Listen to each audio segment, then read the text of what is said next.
surprises.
Raman, we're here. Everything's been arranged. Someone will bring the village keepers back to Aru village shortly. I guess all I can say now is, thanks for agreeing to help. Ah, don't mention it. I think we can both agree you went to hell and back for it. But we share a common cause now. From here on out, we're allies. Where are the perpetrators? I'll bring you to them. Follow me.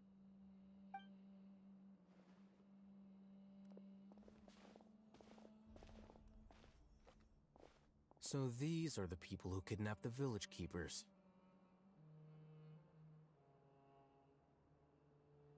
Oh no, it's the scribe!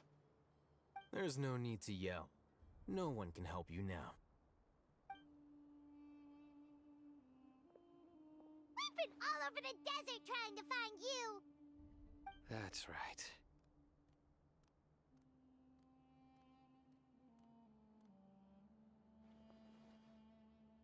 General Mahamatra? No, no! Make it quick, please! Swift and painless! Whoa. The moment they set eyes on Sino, they turn pale like they've seen a ghost! You should have known that I would be coming for you. Wait, we were just following orders! You know what I'm talking about, right? There's no way we could have done all this by ourselves! No, not Sino! He's gonna tear us limb from limb! I could do worse. Please have mercy! Start talking. Otherwise, I'll have to resort to other methods. So, your superiors have kept you quite busy recently. Why? What are they trying to accomplish? They, wanted to extract canned knowledge. Don't play dumb. You know what I'm really asking. They extract divine canned knowledge. Then what? I really don't know how to explain it! Well, you better start talking or you'll be sorry!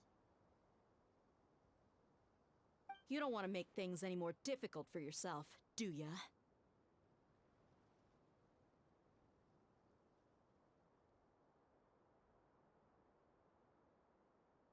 Be my guest.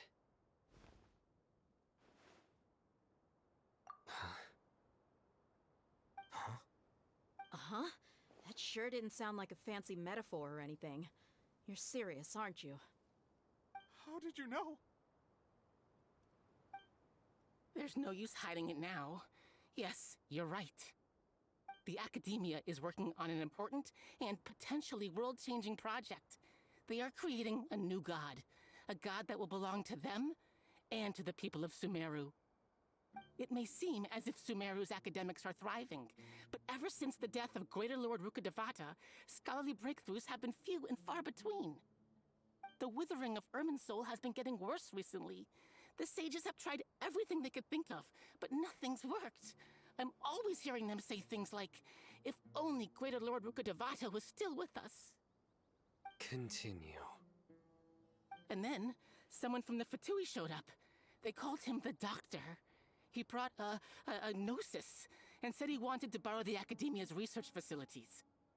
The Doctor was previously expelled from the Academia. At first, the sages looked down at him in disdain. But when he said those words, everyone's expression changed. He asked them, "Do you wish to create a god?" This is what the arrogant ignorance at the extreme end of academia looks like. First, the Academia spent a long time constructing a divine vessel, which was based on an exquisite humanoid puppet. After that, they harvested dreams via the Zeb-Zerus Festival Samsara, maximizing the Akasha's output. With the Doctor's help, and the Akasha now functioning at maximum efficiency, they were able to use it to extract the power from the Gnosis and convert it into a divine core. Next, they decided that their new god needed to possess divine wisdom. For that to happen, they needed a huge quantity of divine canned knowledge. It adds up. But how do you determine whether the knowledge extracted is of divine origin? Call it an educated guess?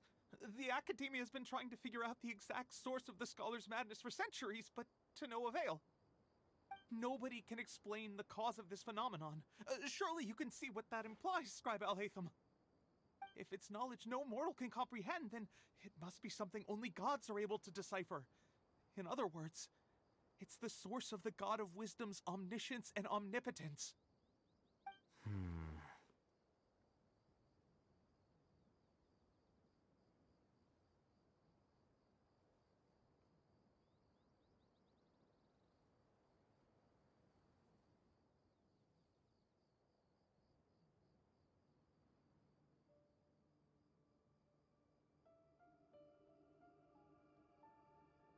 You must have noticed by now. The Academia doesn't care about who their god is. It's the ability to exercise control over knowledge and wisdom that matters. It is as if they are cursed with a desire for omniscience and omnipotence that burns in their blood. Some organisms demonstrate phototaxis, and thus orient their entire lives in respect to sources of light. For the sages, their only source of hope is the existence of a deity who embodies the acme of wisdom. This is but a form of phototaxis. For many scholars, the absence of a god of wisdom means stumbling in the darkness for the duration of their lives. Then what does Lesser Lord Kusanali mean to you? Is she not a true god present in this world? If you already have a new god, why try to create another one? From the beginning, the Academia has never treated her as a god. When the Academia first discovered Lesser Lord Kusanali, the newborn god of wisdom, the sages hoped that she would be as wise as Greater Lord Rukkhadevata. But upon evaluation, they found that at the time she possessed no more intelligence than any ordinary human child. The sages never had a ruder awakening. This forced them to accept that Greater Lord Rukkhadevata had indeed passed away. Not to mention that Lesser Lord Kusanali's gnosis had been used to power the Akasha this entire time. By herself, she has neither an Archon's raw power, nor the spectacular insight expected of a god of wisdom. Slowly but surely, people began to forget about her existence. So, this is the path the sages have chosen.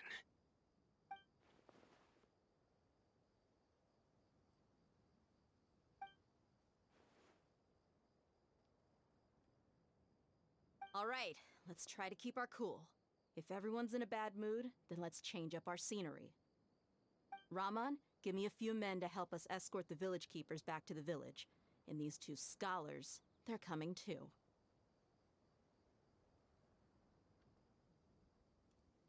Sure, as you wish.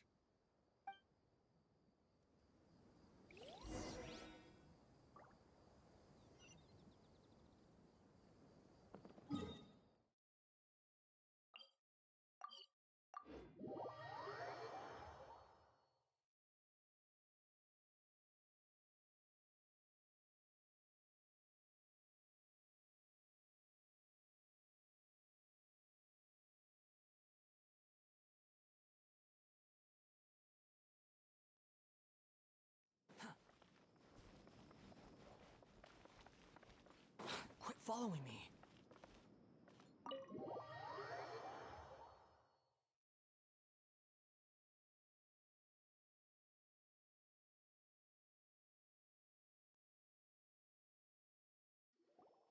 The village keepers you've found have all been returned to their homes, and each one has a dedicated caregiver to look after them. The 2 new scholars are being kept under close supervision, too. Really great work, everyone. The atmosphere is so heavy.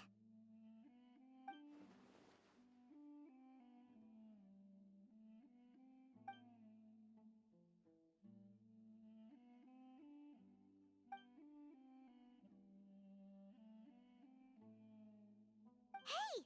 Say something! Stop spacing out! Come on, is there nothing left to talk about? In that case, let's all get some water and try to think about something else. Or I can go fetch some snacks. Oh, Paimon's so coming with you. Do you have any plans, traveler? Gods above, you're not talking about work, are you?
So you were still withholding some information?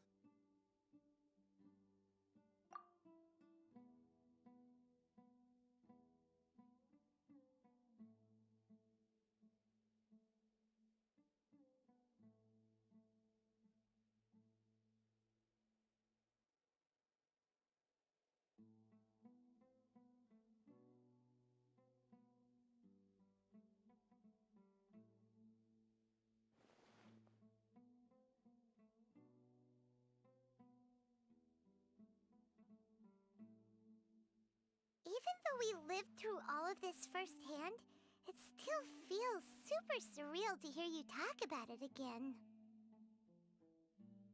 What a whirlwind of a story. I felt like I was holding my breath the whole time. It seems like there will be more issues to face in the days ahead than I'd anticipated. Still, now's a good time to make our next move. Now that Ramon's joined us, we'll be an even stronger team. It's time to make a plan. Indeed. These events are a flagrant transgression of the rules in every sense. We cannot allow it to continue. So, everyone, are we on the same page? Crush the sages and rescue our god. That is our ultimate goal.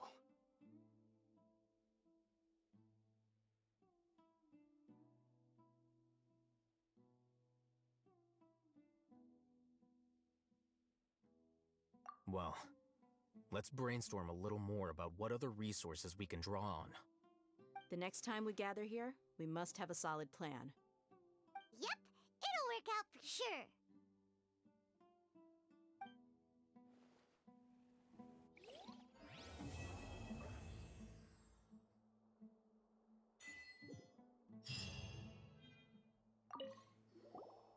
Don't rush. This is a big undertaking, and the planning and preparation for what lies ahead will no doubt take some time. Take it slowly. We need to make sure the plan is as effective as possible. He's starting to read his book again. Hey, are you even listening? Would you like me to lend you something to read? No way! Your books aren't quite to Paimon's tastes. I was joking.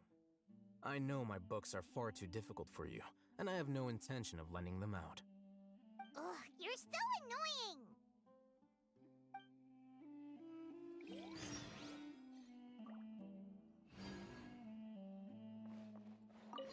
You must let me know if there's anything I can do to help.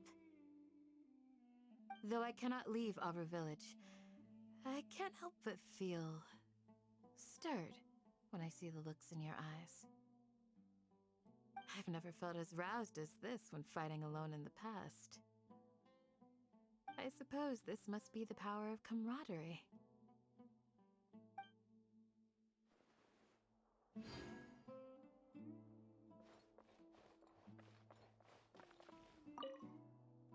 In the past, I never imagined that even the gods could suffer from hardship. If we can find a way to change all of this, will this nation become a better place?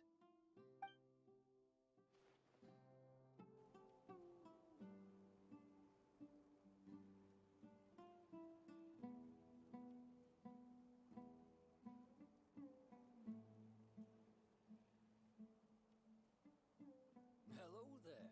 Is there anything you need?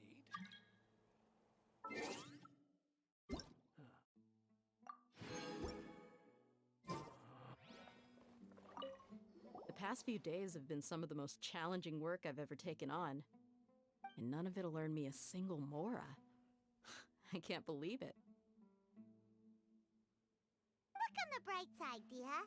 Maybe we'll get a huge reward after this is all over. You've got a point. Hey, what would you do if you woke up tomorrow with more money than you could ever spend? Paimon would buy boatloads of tasty snacks. That's it? And maybe some tasty drinks as well? How adorable. Well, here's to all our indulgent fantasies. If there's a chance they can come true, I'll give it my best shot. And here's hoping that everything we do from now on will change this world for the better.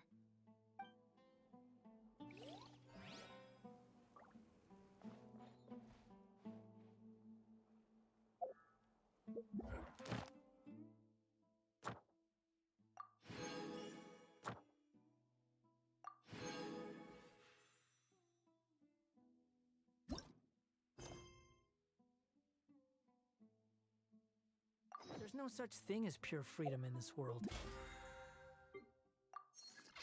Even the wind cannot blow on forever.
There's no need to exchange pleasantries.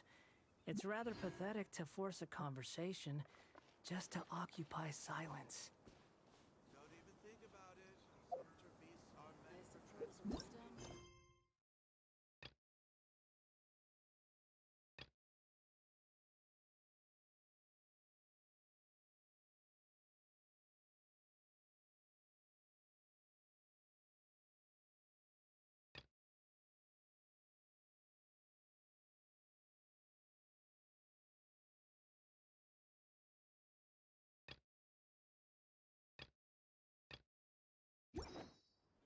There's no such thing.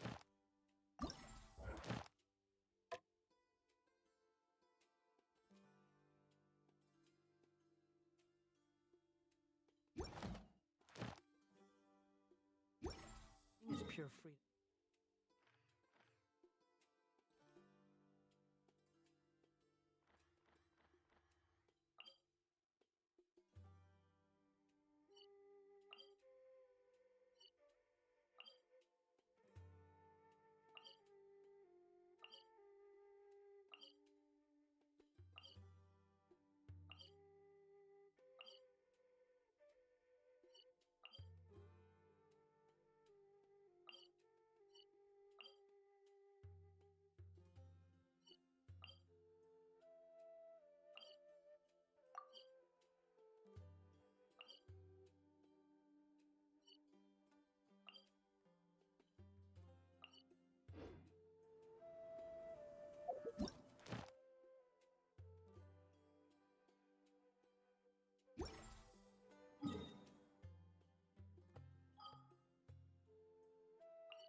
course not. It's all a bunch of nonsense. What's taking them so long? Is King Deshret really gonna come back from the dead? Is also a form of sin.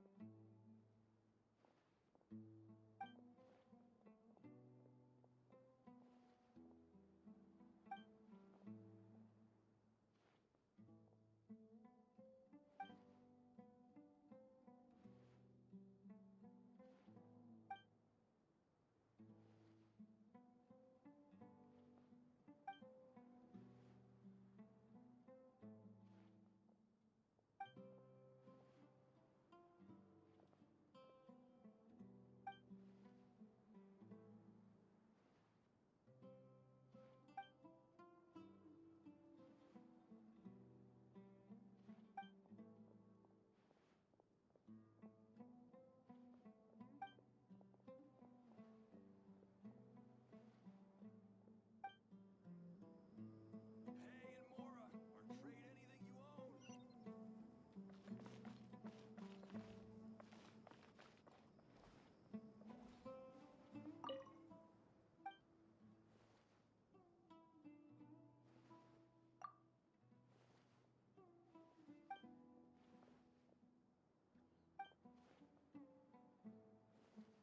think I've got a sharp tongue? I just tell it like...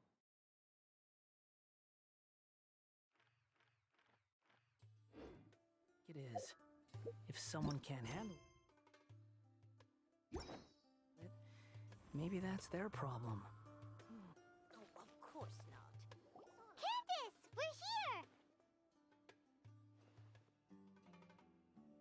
Has everyone arrived? Everyone is already waiting inside. Well, what are we waiting for? Let's join them!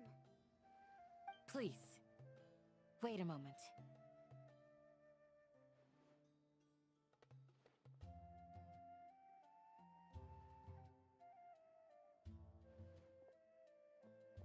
Before attending the meeting, I hope you can promise me one thing. What do you need? Promise me that you won't commit to anything too reckless. What do you think?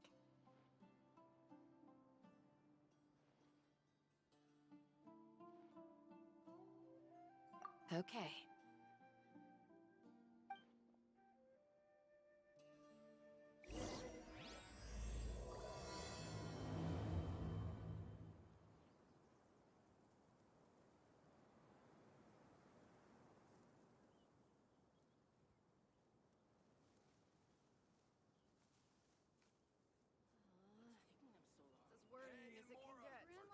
There's no need to exchange They're all waiting for you.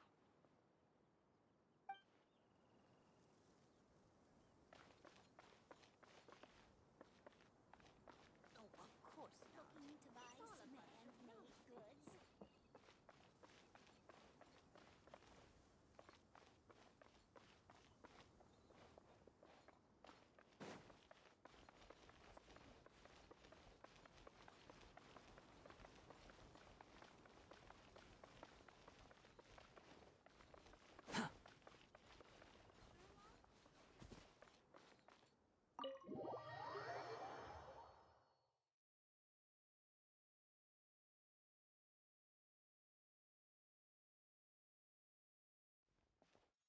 Everyone's here so early! But why isn't anybody talking? We already discussed things a bit. Hey, where have you been? I've missed you too. Are you ready? Very well.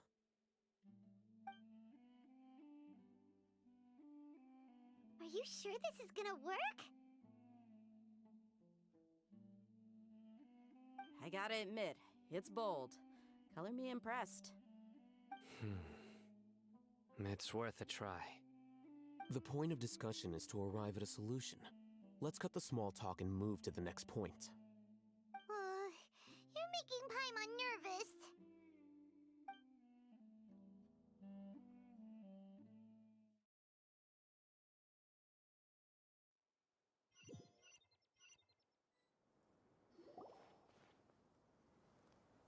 You're finally done. I have some other stuff to take care of. Catch you all later. Come on, don't give me that face. I know what you're going to say. I'll be careful. That's what I wanted to hear. Take care.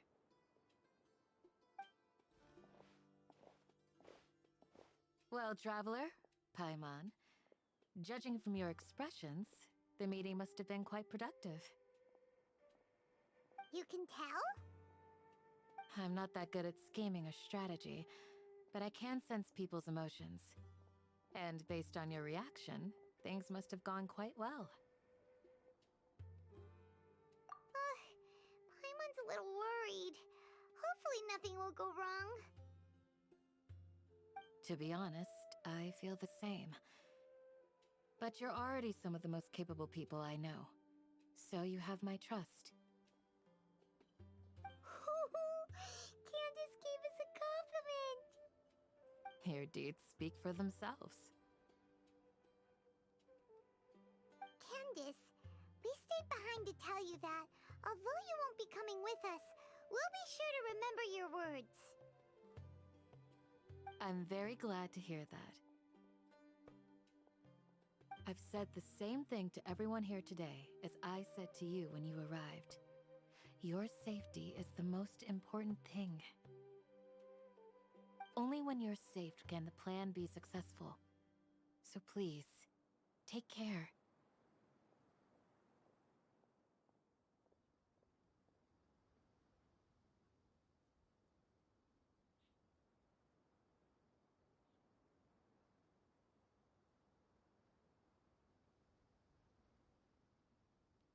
You're welcome. And thank you for taking my advice. Good luck. With everything. I'll be here in the village praying for you.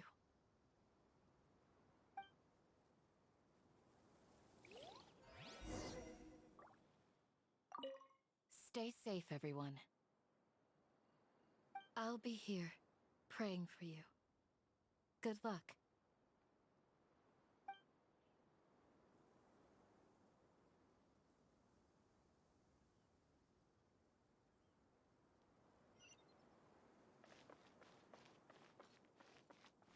The wind rises. Picture frames in the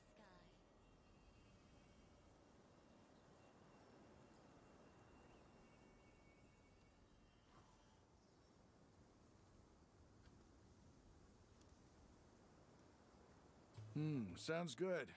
I'll go make some preparations. Okay. I'll hit them! Have you finished saying your goodbyes? Yeah! Also, Candace told everyone to be careful. Yes, she did. But I think my point also bears repeating. Our plan is not child's play. We won't be able to achieve anything if we're simply careful. We must go beyond that and fully commit ourselves to it. I hope this is clear to you.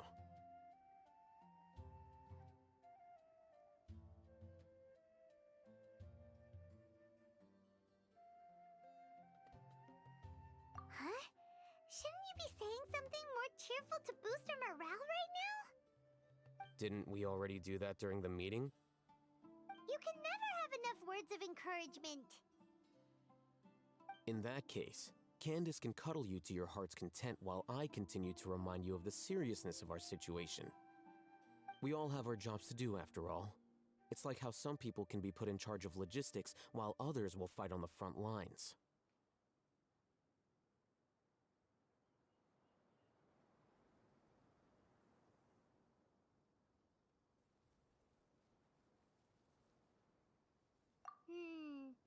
Speaking of the front lines, you don't look anything like a soldier.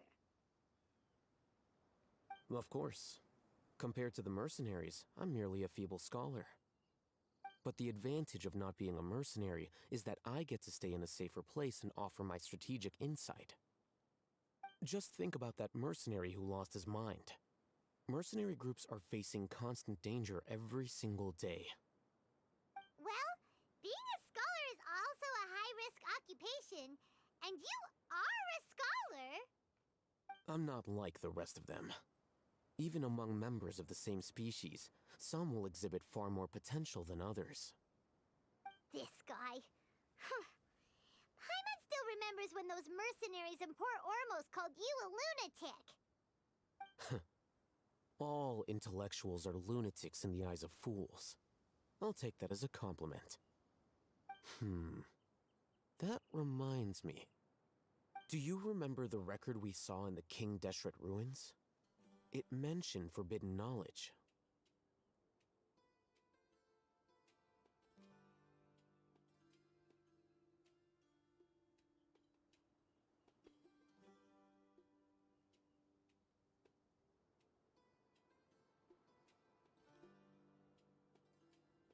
Wait, seriously? Remember? We went into the desert not long ago to exchange hostages with the Eremites. Once we arrived, the ground collapsed due to an earthquake, and we fell into some ruins. Still nothing? Come on.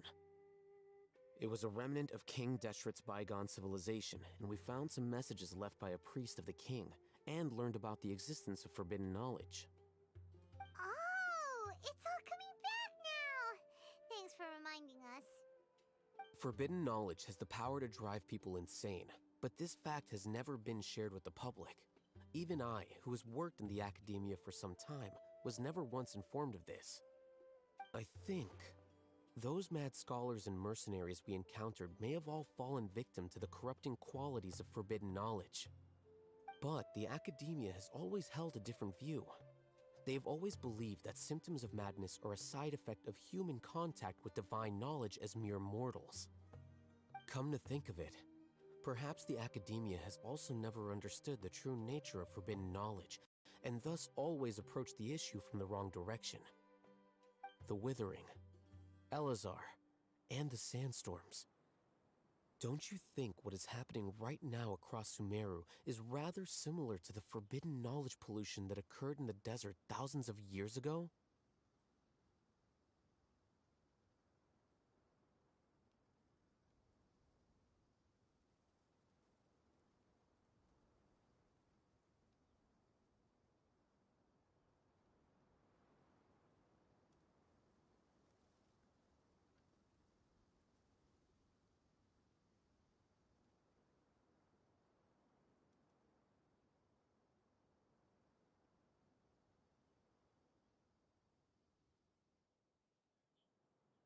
But Paimon thought that Irminsul's disease is what caused the withering in the sandstorms. At least, that's what Tainari told us. Wait a second. Could it be that? Ah, you've connected the dots. The cause of Irminsul's illness may precisely be the pollution from forbidden knowledge.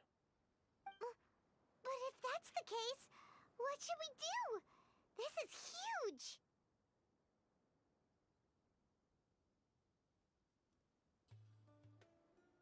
Wait. Why do you think Lesser Lord Kusanali would have a solution to this situation?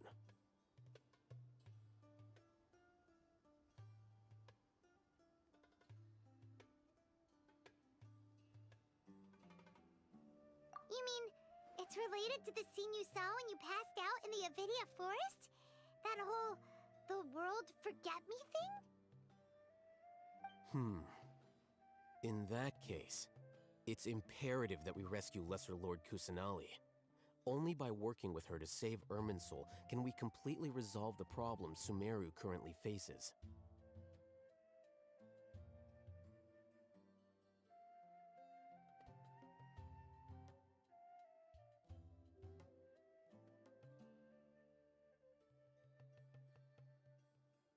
To make sure we're still on track, I would like to check on the state of some of our preparatory work.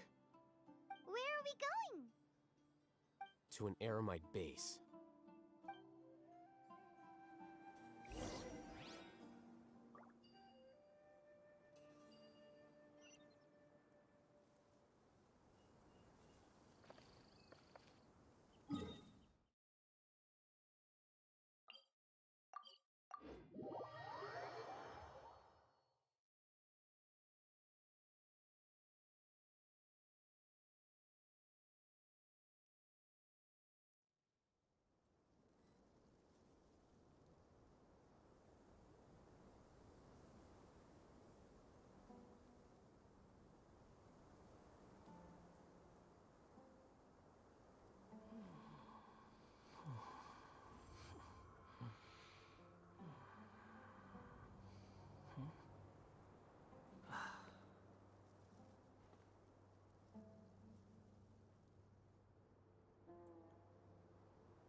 Squall and Fury! Ah, they're here. Huh? What are they doing here? I gave them some technical work to do. Ah, it's the scribe. And is that the traveler I see? How's the work going? Ah, yes! We have fixed the devices according to your instructions. One of them is already ready for use, while the others are still under repair. Aren't those devices for can knowledge extraction? What are you doing with those? Look here. Huh? More can knowledge? Are you going to put more weird stuff into her head again? What's that look on your face? Are you scared? Paimon's a little scared, but very, very furious! That's an interesting response. Anyway, we're not going to use this just yet. As I mentioned during the meeting, this knowledge capsule contains a decree I drew up in the past. The Academia should also have their own copy. And according to the plan we just came up with... Traveler, I want you to record something into this capsule. Do you believe we can save Lesser Lord Kusanali? Good. Conviction is the most important part of all of this. Now, please get ready and put on this device. You want us to record our conviction into the knowledge capsule?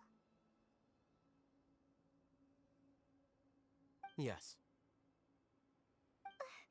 Paimon is still really worried. I understand, but trust me, Paimon, this is something we have to do. It's best if you can do as I say. Because, to achieve this impossible task, it sounds like you'll need to fool your own heart first. Although it may feel like a trick, self-encouragement may be the most important tool we have. Paimon can see the point you're trying to make. Imagine this. We have orchestrated our plan and successfully rescued Lesser Lord Kusanali. As a result, we have changed Sumeru's entire political landscape. Everything went without a hitch, and everyone recognizes and praises our achievements. Now, open your eyes. Here. What's this? Read it out loud.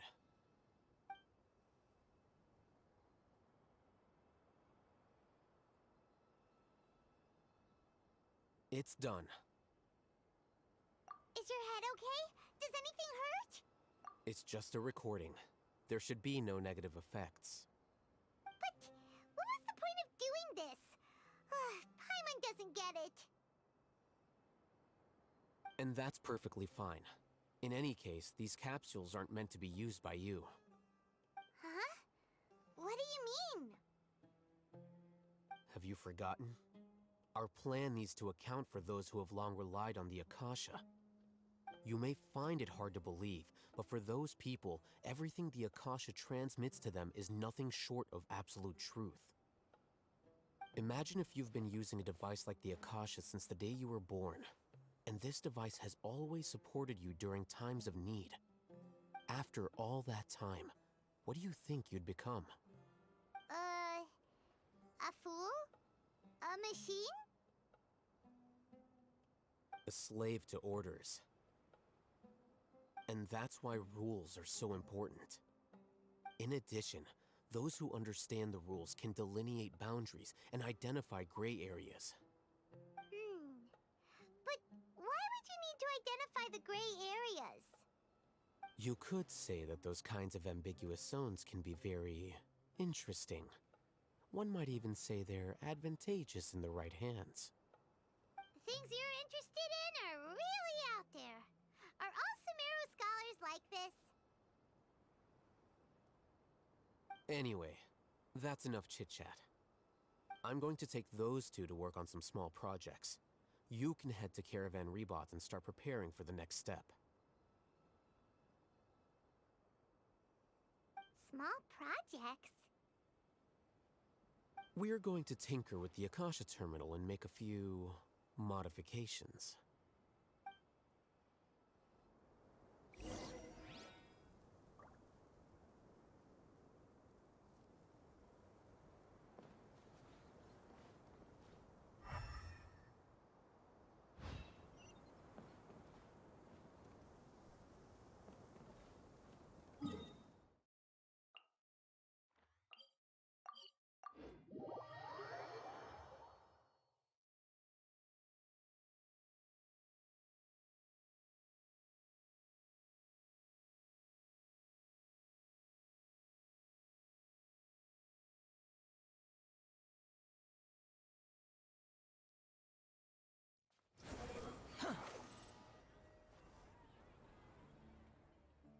I thought we agreed on a plan.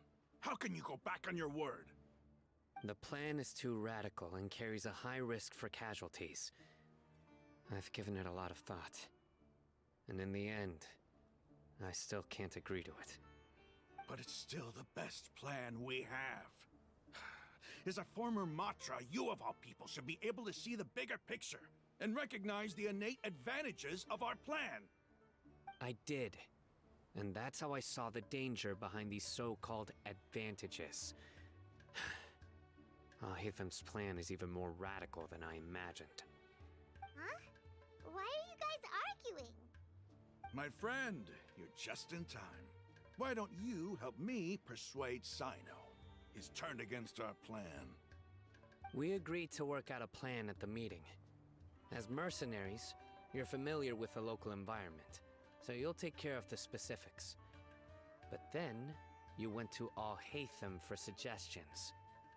Had I known Al-Haytham would give you those kinds of suggestions, I would not have agreed to the plan. Look, you already know that we're all on the same side here, don't you? Mercenaries place a lot of importance on their bonds of friendship, but also will not hesitate to make sacrifices if they deem the situation to be sufficiently dire. I'm sorry, but as things stand, I can't accept your principles. Seems you really do understand the ways of the desert. Traveler, Paimon, this is also something you should know. Ramon's plan is to have me work with the Caravan Reebok guards in my capacity as a Matra. We will arrest the mercenaries and escort them into Sumeru City.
Wait, how can we work with the guards?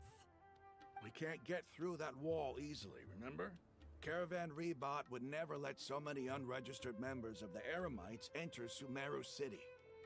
My plan will clear us of any possible suspicion, and also let us enter the city as a big group. There is no better way. That also sounds like something Al-Haytham told you. Am I right? Doesn't Al-Haytham know how dangerous this plan is? Of course he does. He told me, there is no perfect plan, but this can get the job done. He also said that with the help of Sino and the Traveler, our chance of success would increase significantly. I never blindly trust anyone, and I've always had a good eye for people. I think he made a number of valid points. It's my own choice to trust you. If I make the arrests alone, I can control myself and prevent you from getting hurt. But I can't guarantee that kind of discipline from the guards.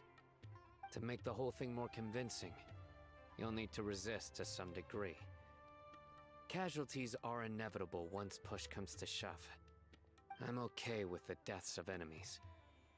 But now that we're allies, I'm against the meaningless loss of our own. I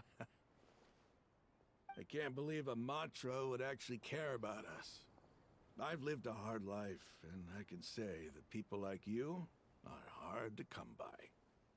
I've always treated my allies with honesty and respect.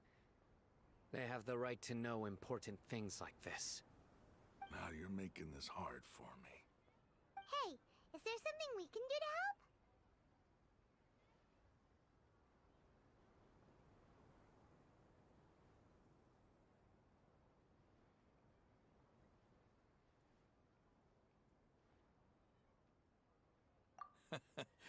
I knew you would say that.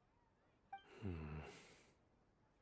can help fight some of the mercenaries, which should reduce the number of times you'll have to struggle directly with the guards. That should help at least a little bit. Sino, on behalf of my people, I thank you for your kindness. But this is a mission we cannot turn our backs on. We strongly value the lives of our friends, but the goal we are about to achieve is even more important. We have no fear of casualties, because we crave the spoils of victory. So please, lend us your support. We will show you the determination of us desert dwellers. Well, now that you've put it that way, I can no longer refuse. But remember, you need to follow the plan and not do anything reckless. Candace made it very clear that we can only achieve our goals if we can ensure our safety. Since you and I both recognize the significance of this operation, there should be no more animosity between the followers of the Dendro Archon and those of King Deshret. Everyone's life is equally important. Okay, you have a deal. Let's do this for our shared dream. The guards should be stationed in the courtyard nearby. You can find them there.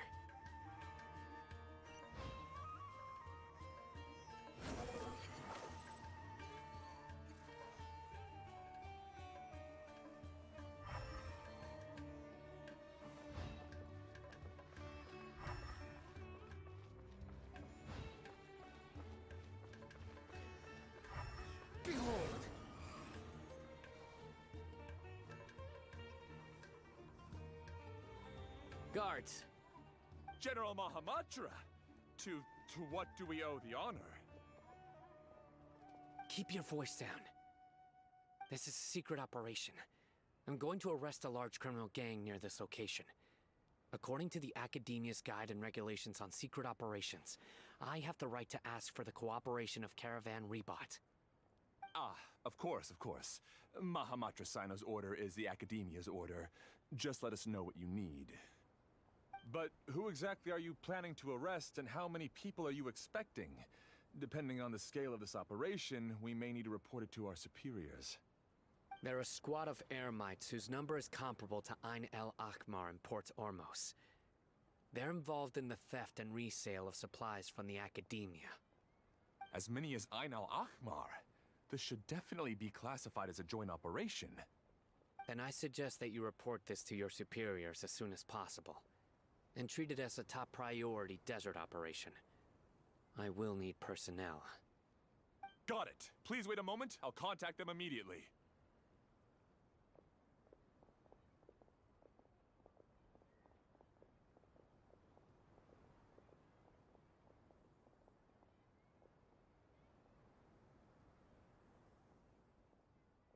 Because this is work.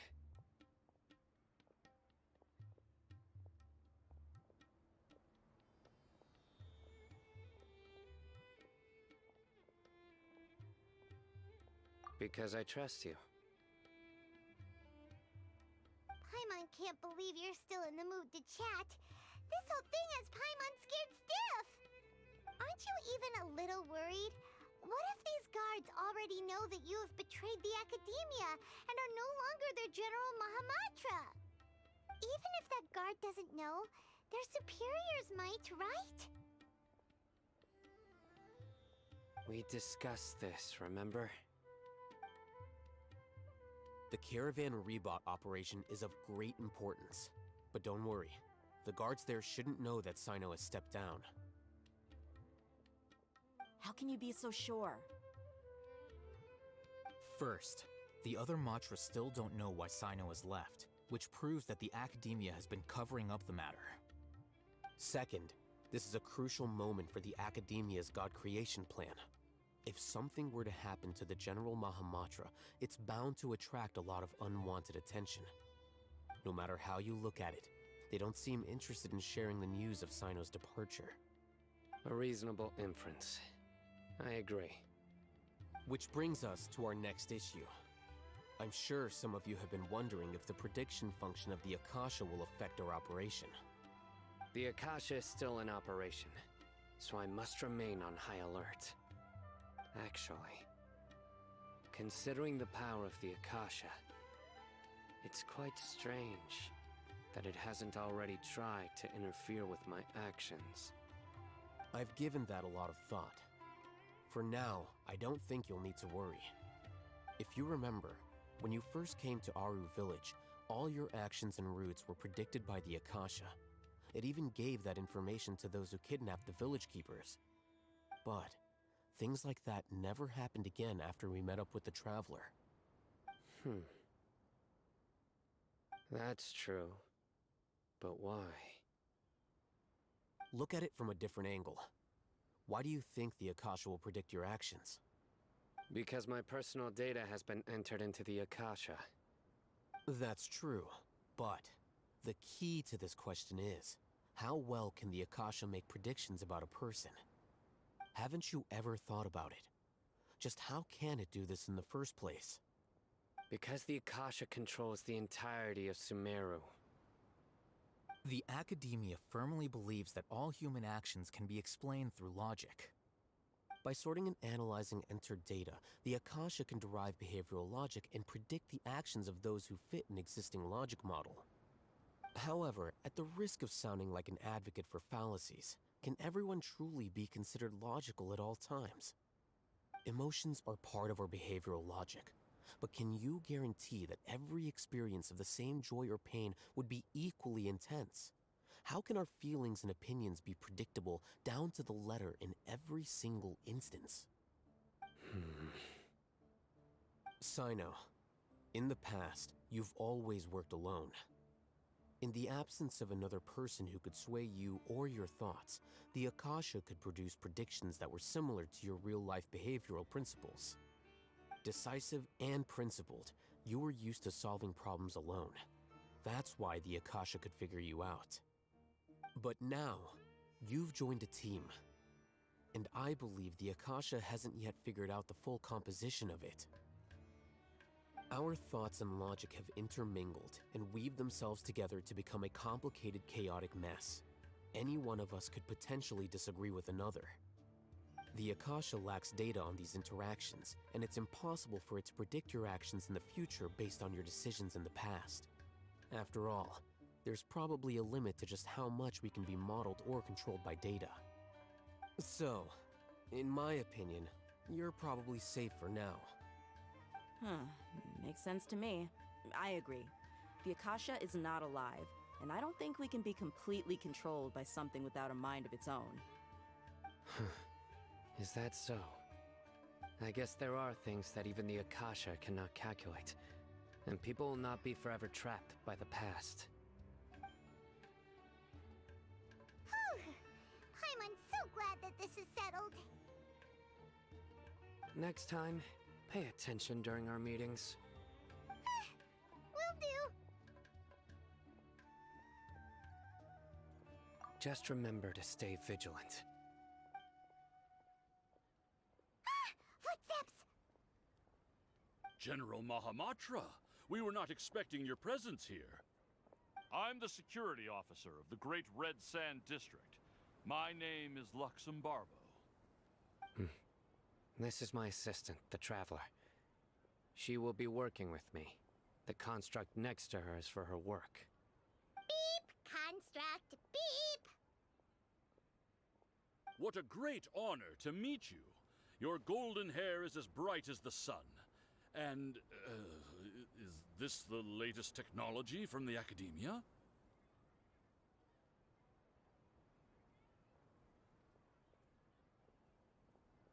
Have you made a decision regarding the matter I mentioned to your subordinate? It seems to be a dire situation, so of course you will have our full cooperation. To be perfectly honest, I've always longed to go on a mission with someone as well known as yourself. There's no need for flattery. Yes, sir. Take your most elite platoon and follow me to the eastern side of the district. We will carry out the operation there. Understood. Map. Hurry, bring the map!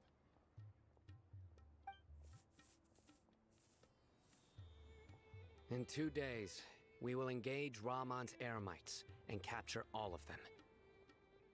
Any questions about the time or location? None at all, sir. Good. See you then. Yes, sir.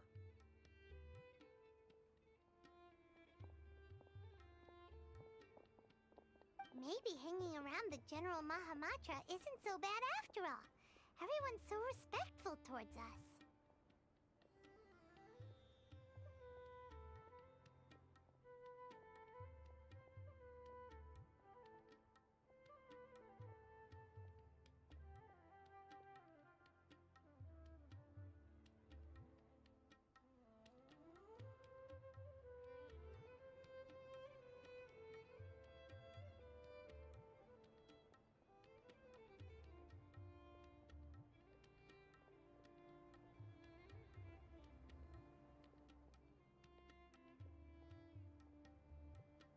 This is all due to the absolute authority of the Academia. And now, we're going to strike back against that massive pillar of power. Get ready. We will move out in 2 days.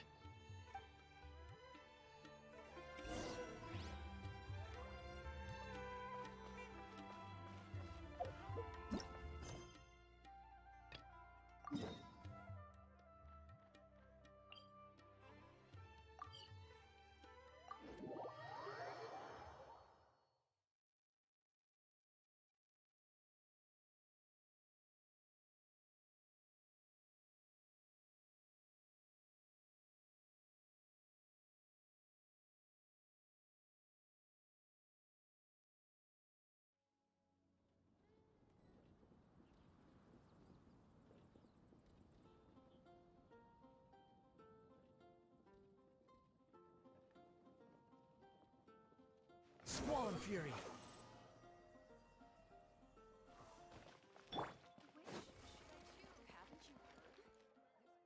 Huh, it's you!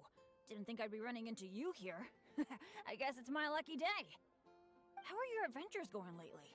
Did you come here to get a new commission from Catherine, or to get paid? And where are you going after this? Bet you've got a really exciting adventure lined up, huh?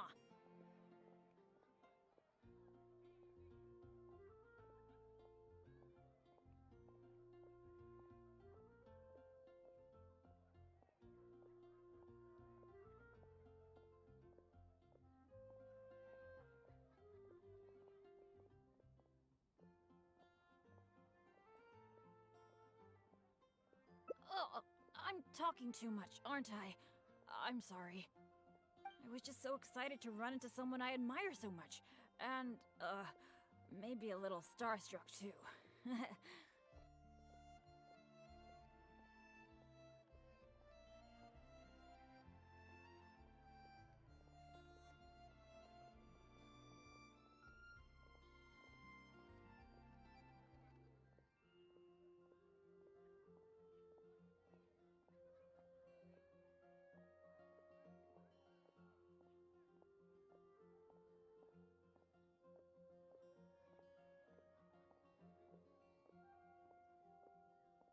Of course!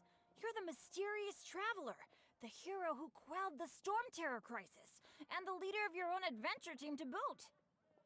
If I'm being honest, I'm totally jealous of all your achievements.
Yeah, word's been spreading in adventurer circles for a long time now. Your adventure team shows up all over the continent. It might look like you're just handling a bunch of boring commissions, but then, as soon as something big goes down, you're always there. Anyway, I just really envy you. You're sort of like the protagonist of this world or something.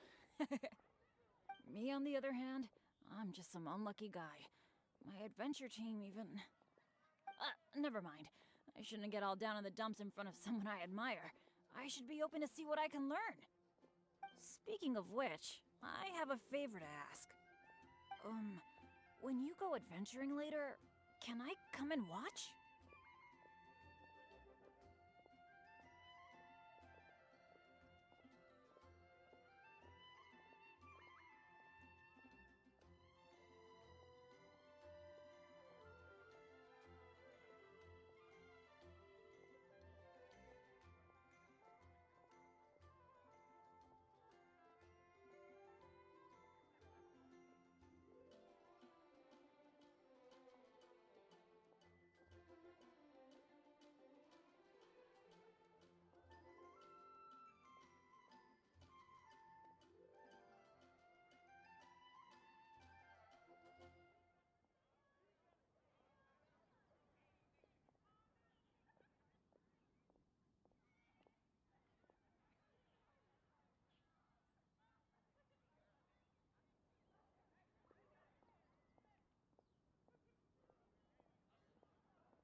Maybe you don't know. I'm a really unlucky person to have around.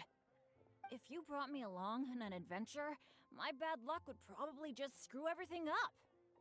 I don't want to get you into any trouble, so just let me watch from the sidelines. That'd be good enough for me. Really? I didn't mishear you, did I? You mean, go adventure with you? Just like we do if I was on your adventure team? Wow, I never thought I'd get an opportunity like this.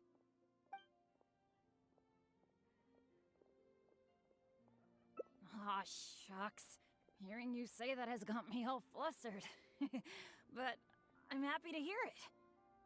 By the way, since we've got this rare chance to work together, let me share some recent intel with you. According to my friend Fischl in the guild, a mysterious and dangerous ruin has recently been discovered. Based on how the guild ranks the difficulty of its commissions, it's probably between a rank B and a rank A. Normally, I wouldn't feel confident about taking on this level of commission. After all, with my poor luck, it's safer for me to take on commissions that are a few notches lower than my actual ability. But since you'll be joining me this time, it'll be a piece of cake, right?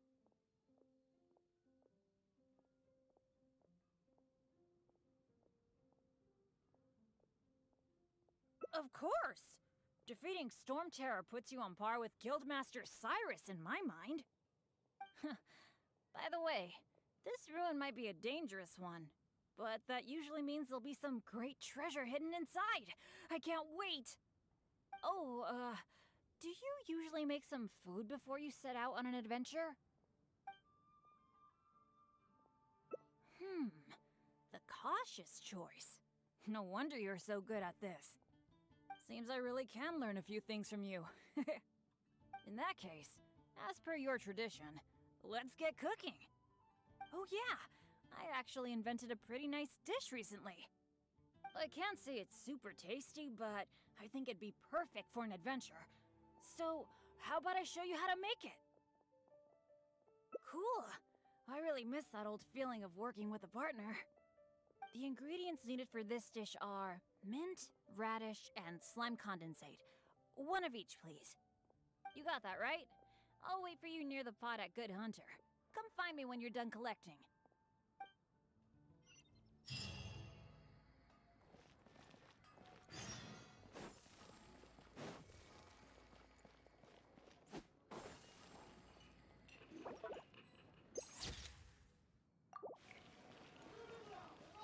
You got them all? That's fantastic! You've really outdone yourself.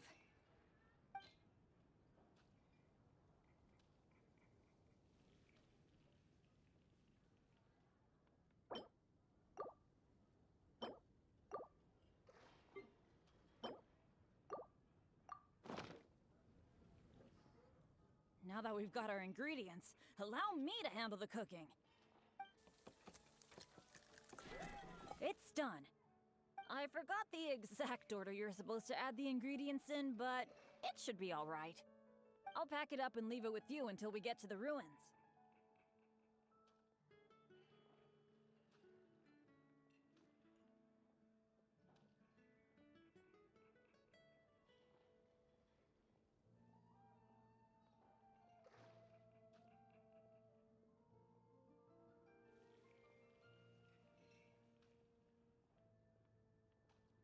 I think so.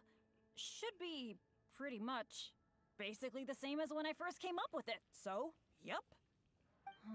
Well, now that the food is ready, let's head for those mysterious ruins.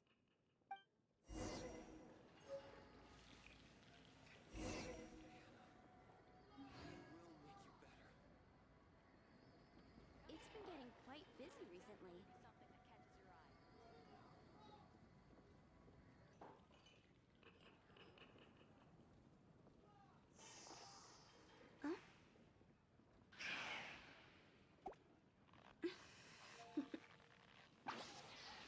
Toodaloo.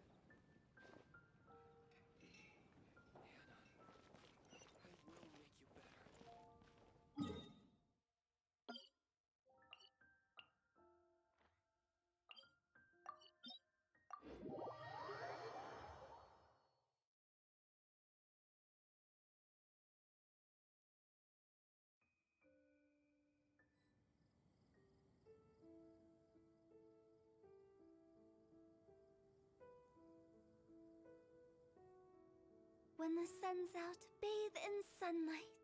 But when the moon's out, bathe in moonlight.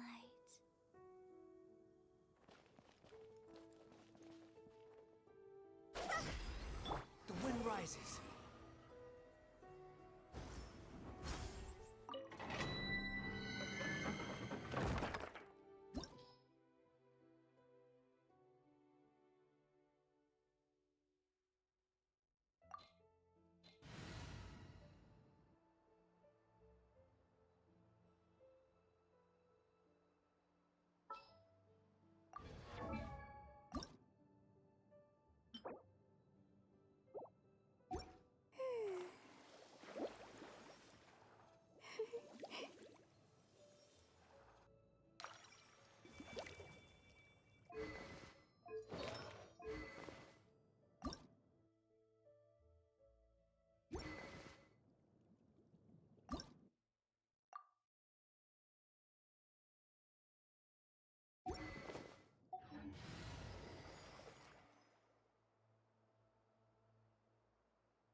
following me?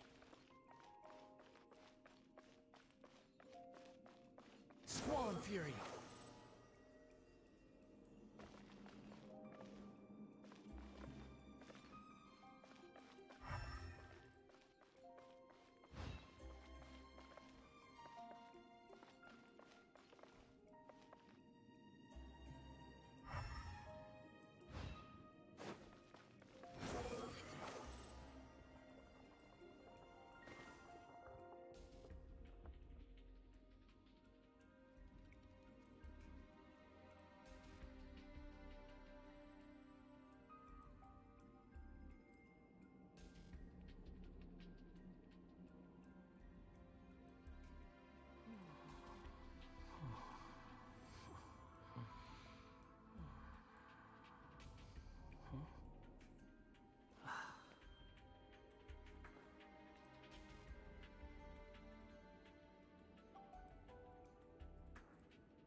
You think I've got a sharp tongue?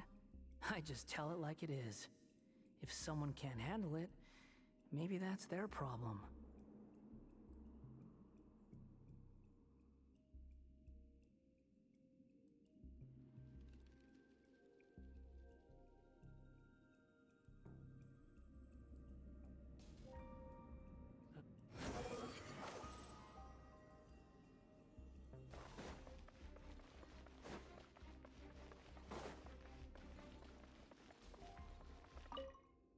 It feels pretty ordinary here. I was expecting some kind of sense of impending doom. Could it be that because you're here with me, I'm feeling more at ease? Huh. It looks like the door in the front is closed and only the door behind us is open. That mechanism must be for opening the next door, right?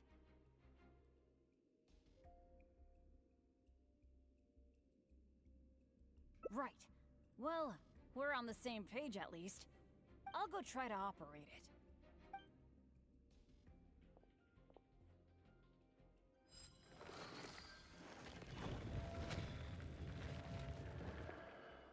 Just as I expected.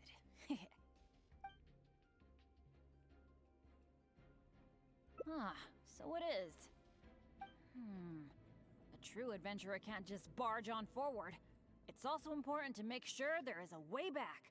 That's what my dads always say. Let me try the mechanism one more time.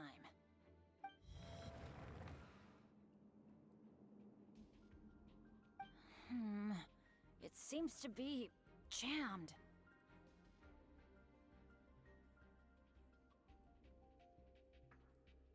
This is not good. It seems that we can't get back the way we came. But don't let it get you down. This kind of thing happens all the time. We just have to believe that there's always a way out. What the? What's going on? Hey, did you hear that? Sounded like it came from the door up ahead of us. Could there be other people in the ruin too? Let's go check it out.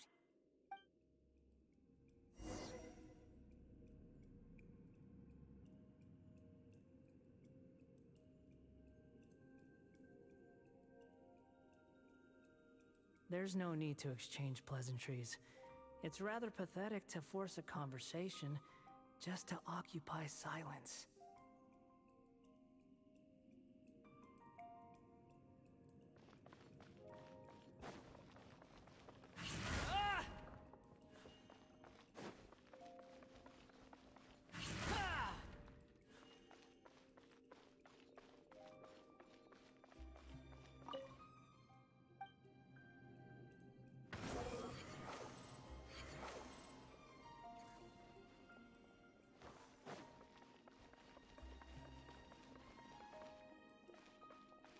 Over there!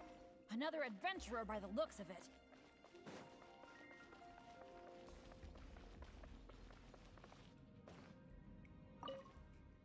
Hello, fellow adventurer.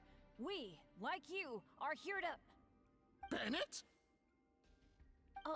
Royce? It's you! Oh no. Oh please. Oh no, no, no. I'm so happy to see you again. How are you doing? I've been thinking about you and the other guild members a lot recently. This is the worst. Why did I have to run into you? Oh. It took me forever to get this door open. Finally, I was about to advance further in, and all of a sudden, it closes again. I guess that's because I activated the mechanism just now. I knew it. I knew it! Of course it was you. I knew it as soon as I saw you. As long as you are around, no adventure can ever be a smooth ride. This is turning into a very bad day. Who are you? And what the heck were you thinking, teaming up with Bennett? Hey, don't fight, don't fight! Let me introduce Royce, a former member of Benny's adventure team and an old friend of mine. Friend? I didn't even tell you I was leaving the team, and you still think of me as... your friend? Never mind. I'm a little on edge because what just happened. I'm sorry. Well, it was my fault. You think? I left because at that time, I really couldn't stand it a second longer. My adventures always used to go off without a hitch. But after joining your adventure team, I was tripping and falling one day, getting struck by lightning the next. Oh, and the number of times ruins would cave in on us? I just couldn't dismiss it as mere coincidence anymore. The last straw was when my left leg got hit by that random explosion that came out of nowhere. After that, I couldn't stand it anymore, both literally and figuratively. So I left and went back to being an independent adventurer. Only afterward did I start hearing the horror stories about Benny's adventure team.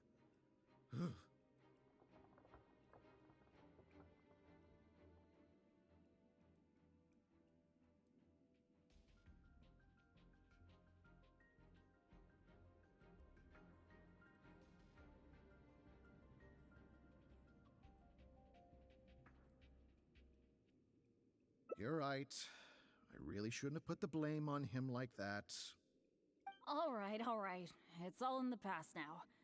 Talking about all the bad things that happened will only make you more upset, right? Royce, I still want to say sorry for all the trouble I caused you. Oh. No need to apologize to me.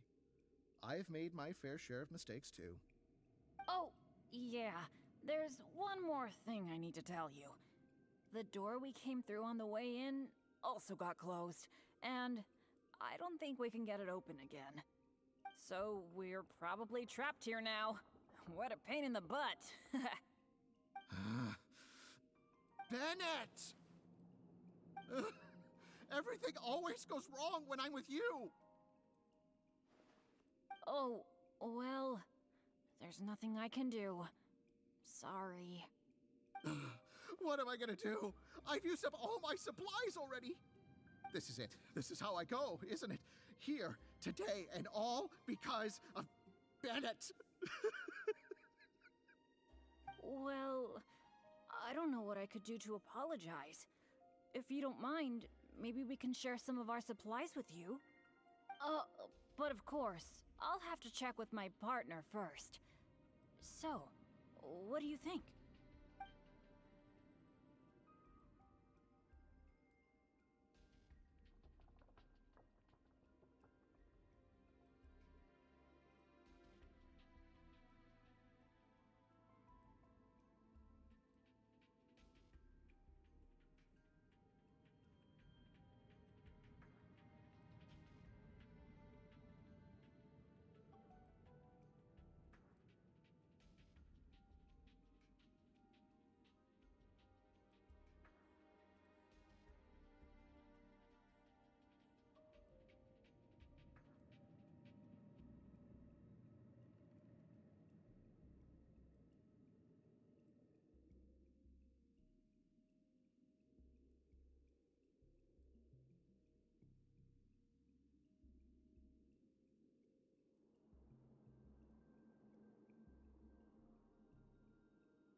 All right.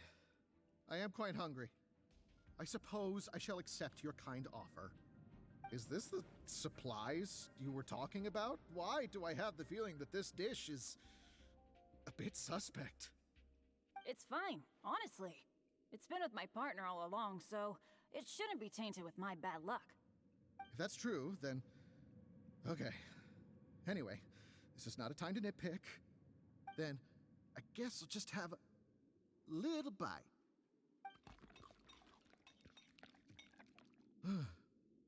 Tastes a little... huh, what a strange texture. Ugh. What is that churning feeling in my stomach? Bennett! Hey, what's wrong?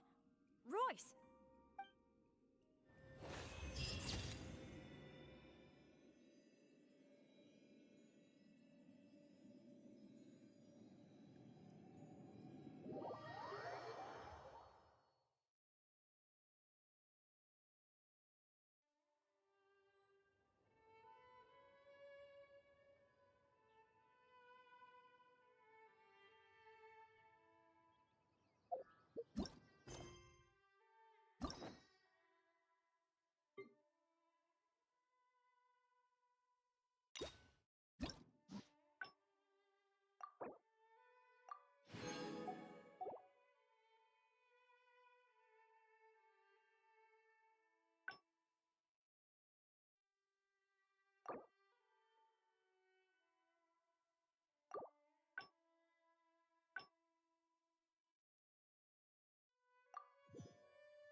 It feels pretty ordinary here. Could it be that big... Huh.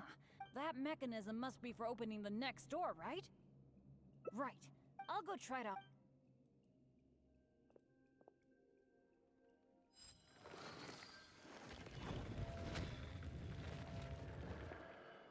Just as I...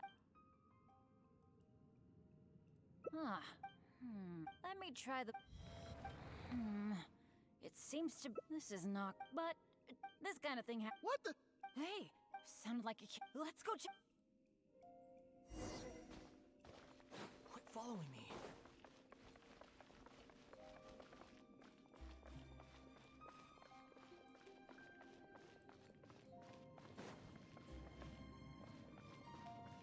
Over there! Another adventurer by the looks of it.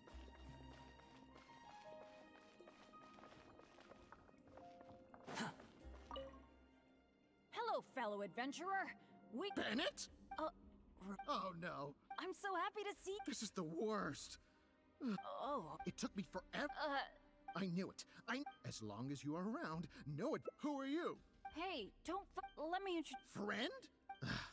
Well... You think? But after joining your... I just couldn't dismiss it as the last straw. Only afterward did I start hearing the... You're right. All right, Oh. Oh, so weird. Bennett!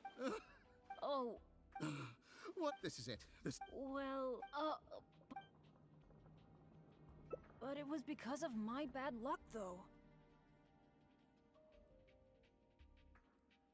So, you mean, as the unlucky one, I should think of myself more?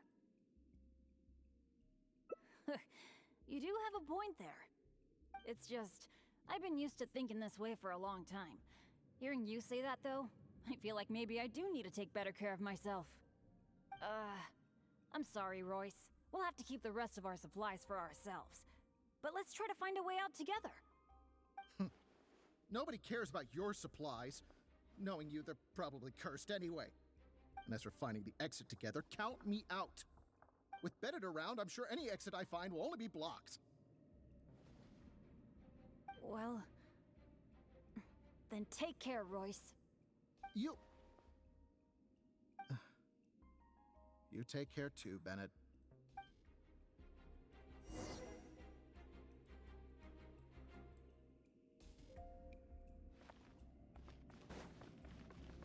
Ugh, that was so dangerous. Can't believe. What awful luck. I've checked every single nook and cranny in this place. Still not a clue. Is there really no way out of here apart from that broken mechanism?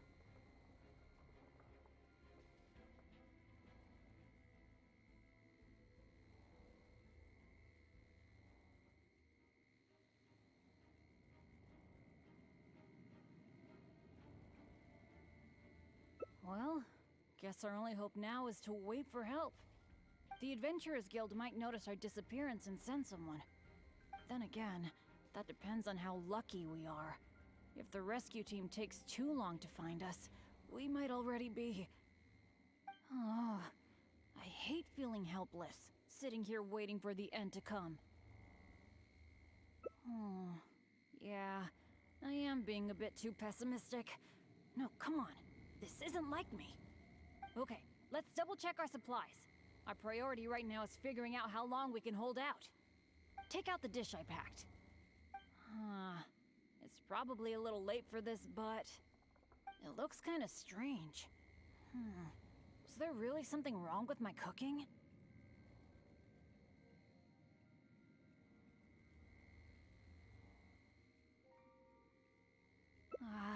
This is bad. This is all we've got in terms of supplies. I should have thought this through more. Hey, wait a minute. Maybe we can find another use for it. Long story short, I once got injured when I was in this severely dangerous place and I got knocked unconscious. I really thought that was gonna be the end of me. But turns out that's not how it went. Instead, according to Guildmaster Cyrus, who rescued me, after I lost consciousness, it was as if my bad luck just stopped affecting me. He took me back to Mondstadt without encountering any trouble at all along the way. And another time, I got knocked out in a field during a thunderstorm, but then I went the whole night without getting struck by lightning. I wonder if my bad luck is related to whether I'm awake or not. Or in other words, it might be my consciousness that brings me bad luck.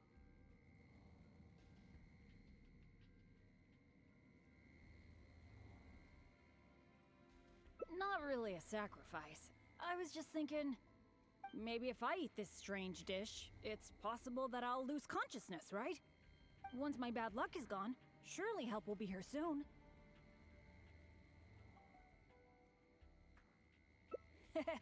It's okay. It's better than dragging you and Royce down with me. You made a great point earlier when you said that I should take better care of myself. But right now, this is a life or death situation. Hope you can understand. Here goes.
Benny's adventure team, assemble!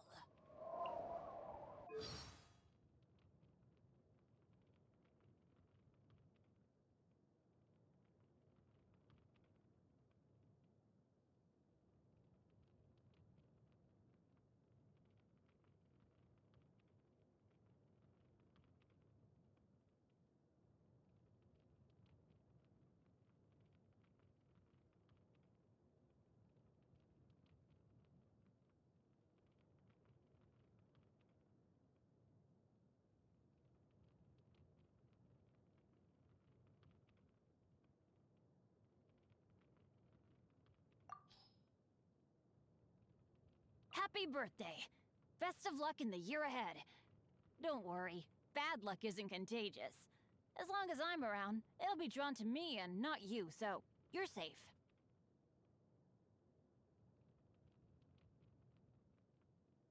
I actually quite like cabbage.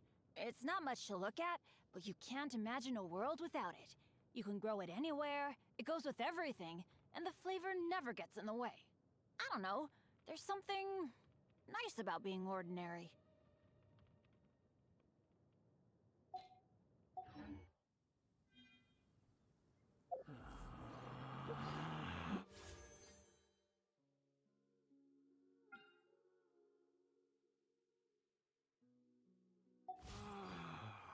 Relax.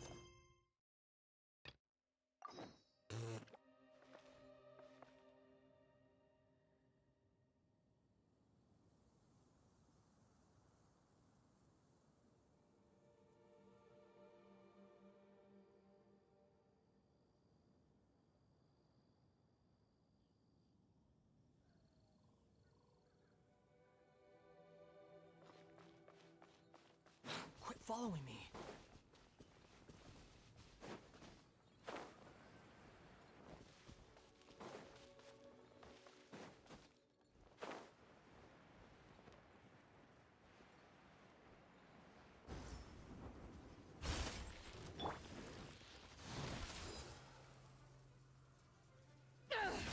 Power that ended Haishan!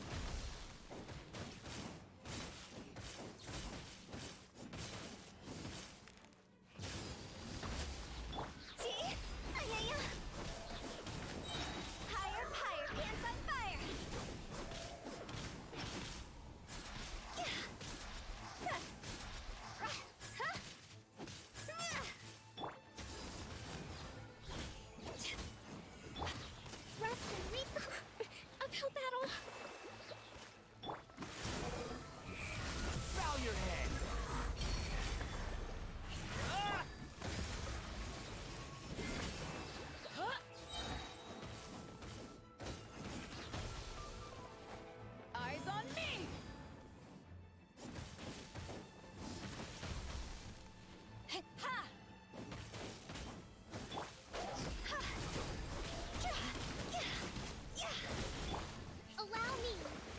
Covenant of the Deep! The wind rises.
Squall and Fury.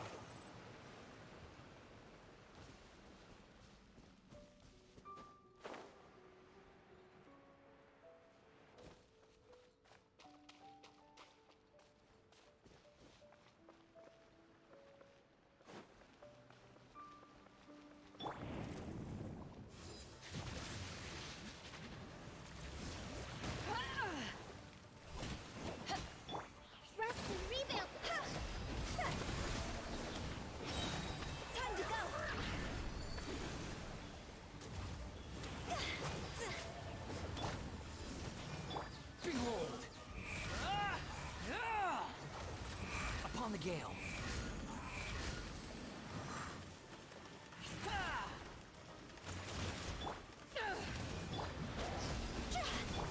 Hold the line.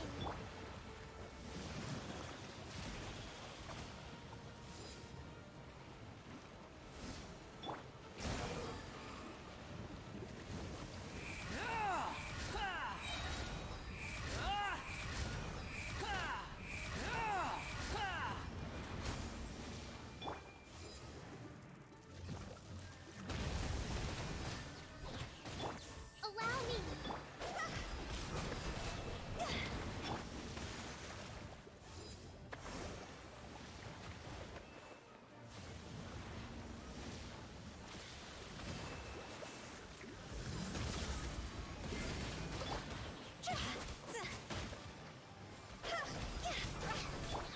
Rest and rebuild. Squall and Fury, know your place.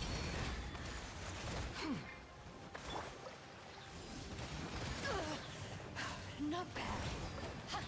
The wind rises.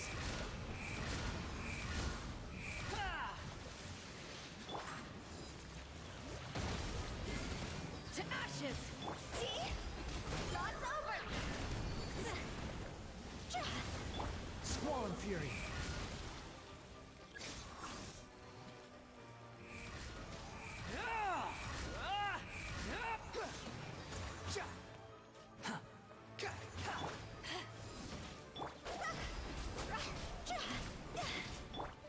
The wind rises.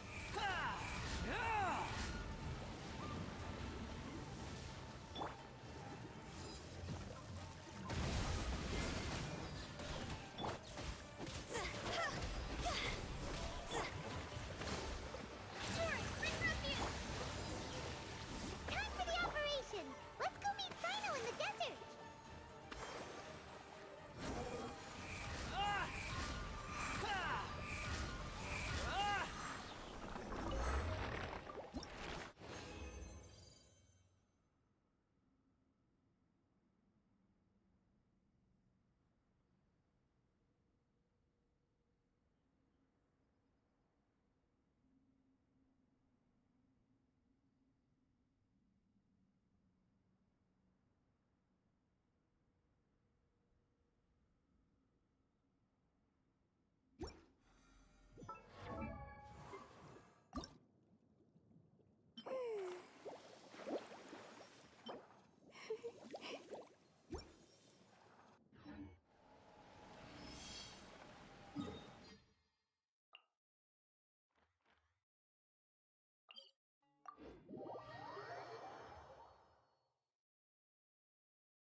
Squall and Fury. Too slow.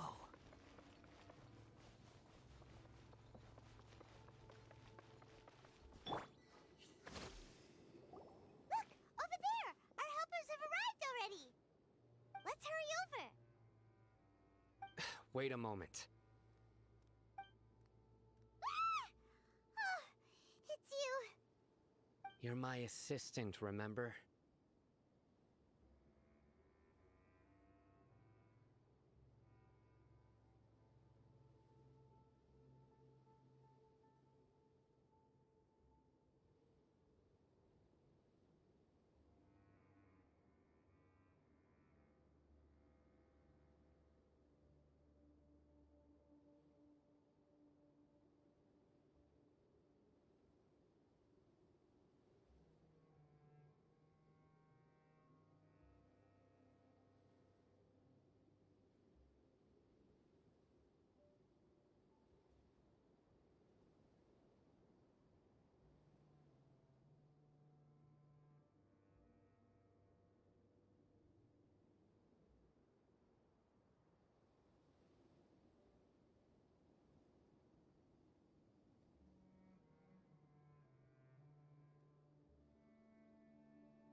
Being my assistant, you must stay with me. Now let's head over there. It's General Mahamatra and his assistants. We meet again. You're here early. It's to show how important we think the operation is. Since this is a big case for the Academia, we are prepared to give it our best. I'm glad to hear your sense of resolve. Remember, we must capture them alive. They are our only leads for the case. If they die, we will be unable to continue the investigation. Understood. Everyone! The Eremites are approaching from the west! Make preparations and be ready for combat.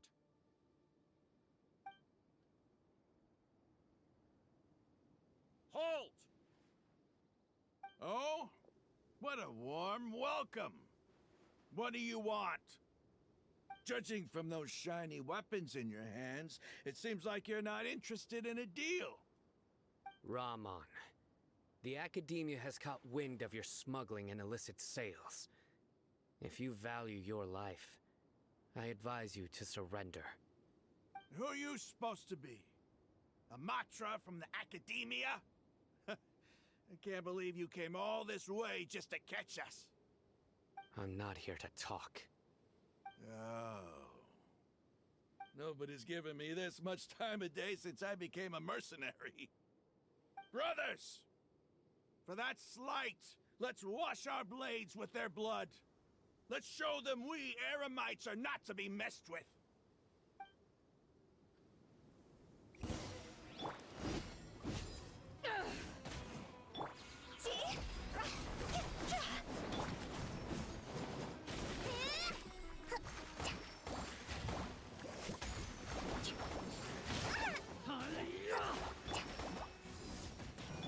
The wind rises.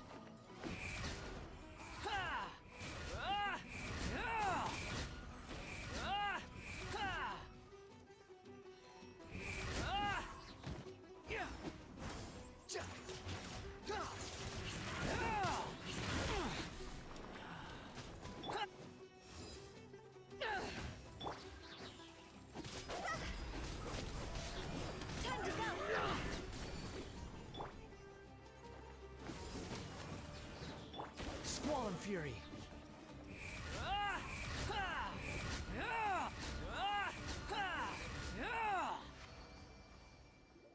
It's over. Ah! We have subdued them. The operation is now over. All Eremite mercenaries and related personnel in the area have been arrested. Ah, you pitiful Dendro Archon dogs! You'll regret this! I'm afraid you'll regret it first. King Deshret will curse you, and you will all! Silence! Oh, Restrain them and take them back to Caravan Rebot. Count their numbers and send them to the Academia as instructed by the General Mahamatra. Yes, sir!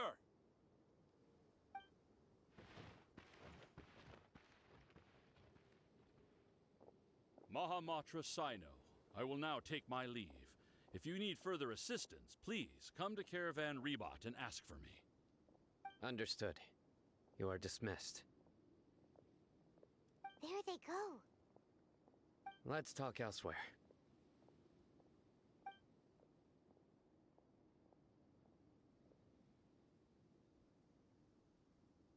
This part of the plan went really well.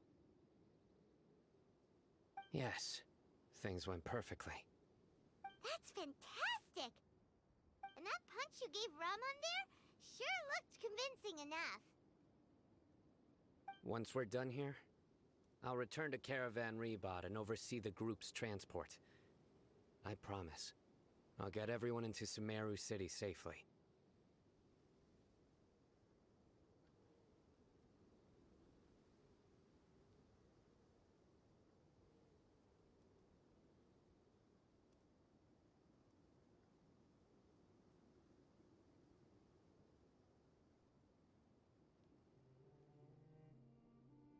Yeah, you're the reason why everything went so well.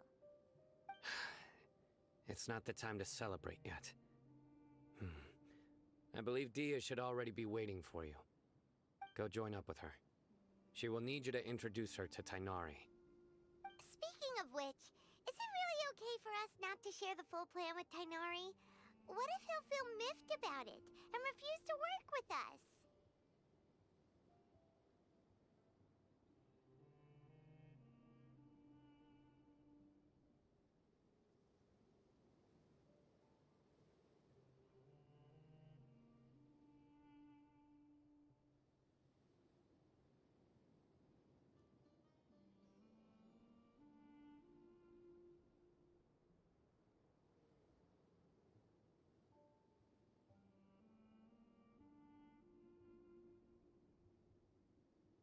I have a very close relationship with Tainari. Given how well we know each other, I believe my message alone should be enough to bring him to our side. He knows I won't make jokes about things like this.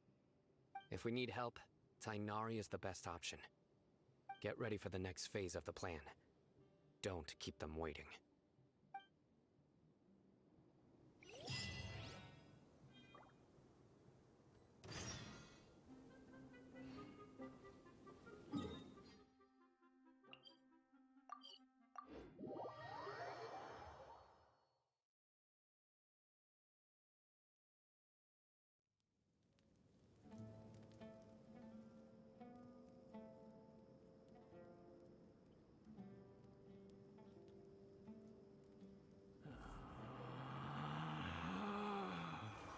Relax.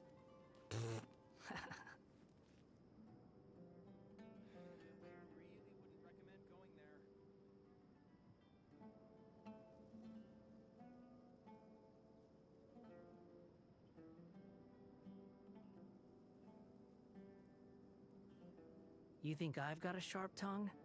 I just tell it like it is.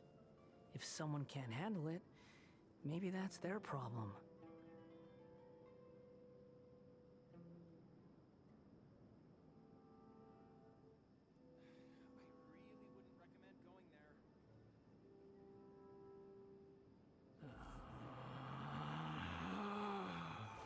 Relax.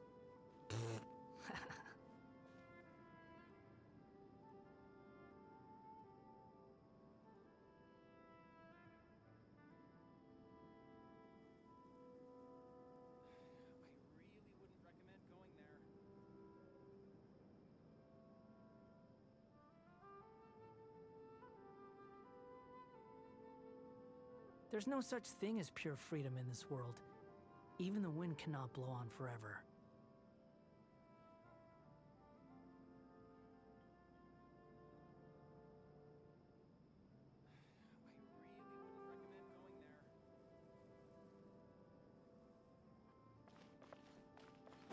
Behold!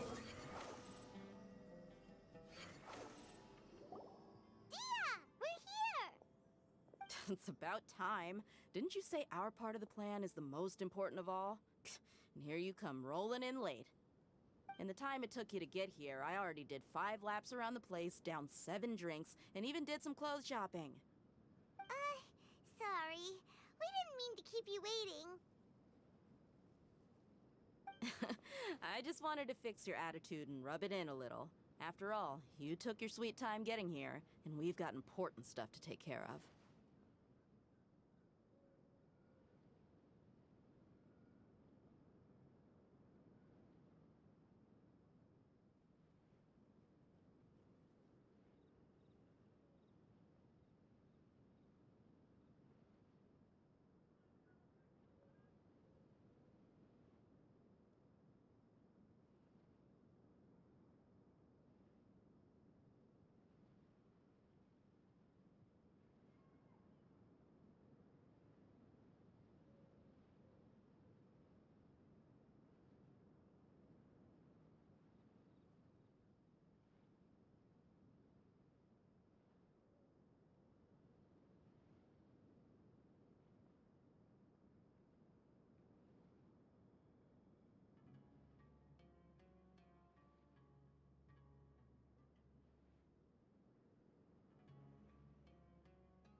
I just like seeing that serious look on your face. All right, I'll stop.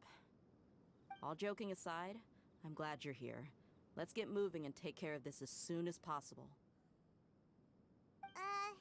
But where should we start? Our responsibility is to get a status update on the Fatui Harbinger known as the Doctor. We need to make sure he won't get in our way when we rescue Lesser Lord Kusanali. Dealing with an institution that controls all of Sumeru is already hard enough.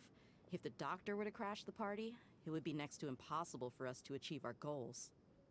Yeah, we sure don't want him showing up. Ooh, he really gives Paimon the creeps. Right? Hearing his name just reminds me of those stuffy old geezers in the academia. I'd rather not have to deal with someone like that.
According to the plan, we should first go to Pardis DI and ask for Forest Watcher Tainari.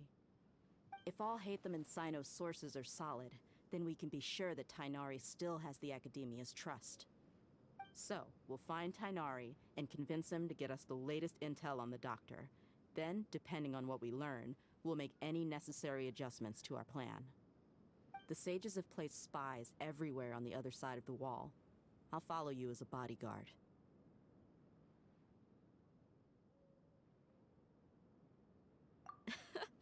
You should be honored. I don't offer my services to just anyone you know. But Paimon thought mercenaries would do anything for Mora. That's certainly true. But when multiple employers are vying for your services, you should always go with the best offer. Let's see. If I were to charge you a bill, I guess I can apply a discount. How much more do you want? Paimon's not sure we can afford it. How much do I want? Hey, how about paying me with a smile? What do you say?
haven't seen you smiling much recently. If you ask me, someone like you must look lovely when they smile. Come on, give me a smile so that I can be less worried.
Looking good. I hope this pretty smile will become our lucky charm. There are many kinds of smiles, but only a truly joyous one can bring blessings to others. Let's consider this smile a down payment for our future victory. Let's go. It's time to pay a visit to Party's DI.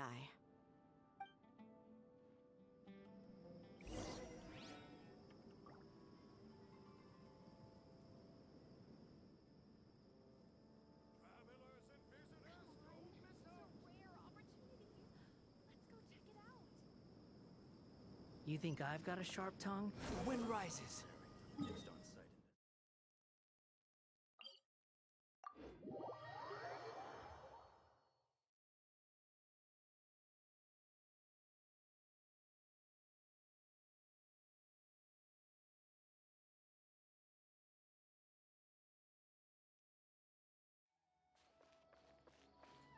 Squall and Fury.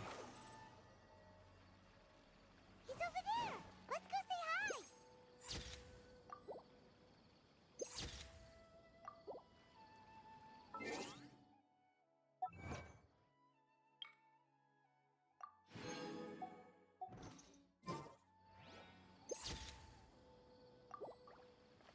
Quick, follow. Tainari! Traveler, Paimon. And you are?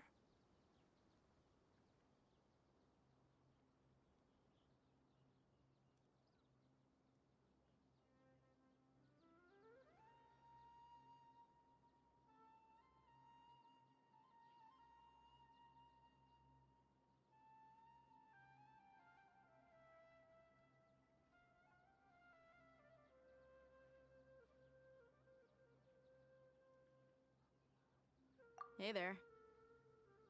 This is our friend Dia. She's an Aramite mercenary. A mercenary? You must have some big news for me.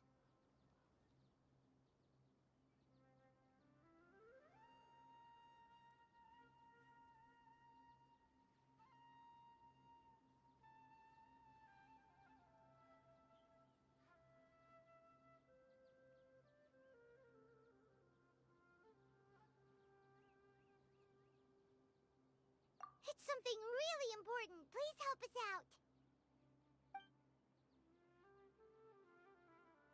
All right. Then follow me.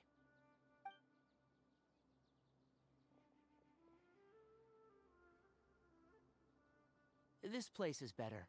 We won't be disturbed by any passerby. Okay. What is this important thing you want to ask me?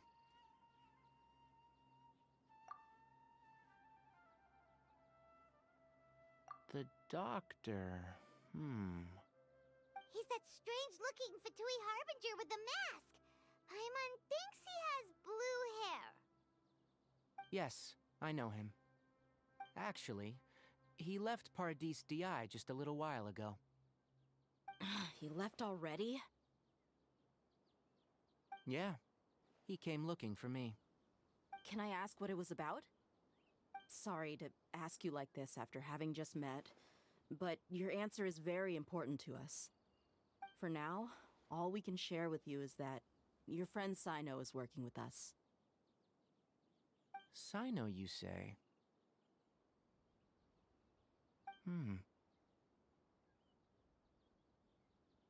I see. So that's why he hasn't been at the Academia. Okay. I'll answer your questions and will assist you any way I can. You don't have to tell me everything that's happened. Sino's name really does work wonders. You're not even a little worried that we might have made it all up? Despite having just met you, I can sense that you're the serious type. Between you, the Traveler, and Sino, none of you strike me as the type that would conspire to deceive me. You don't need to tell me anything you don't want to. I'll also get straight to the point. The Harbinger you mentioned came to me because he wanted to take the scholar Hypatia away with him. Hypatia? Why would he want her?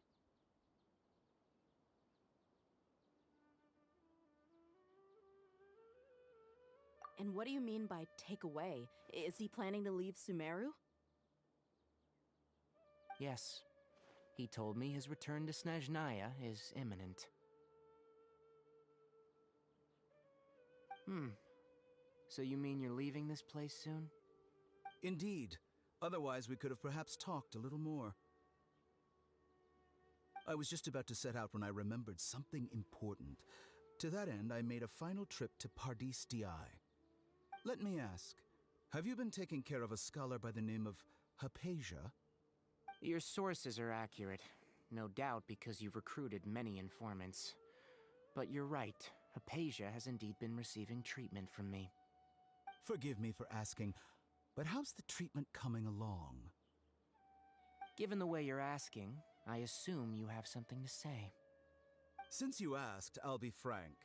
I would like to take Hypatia to Snezhnaya.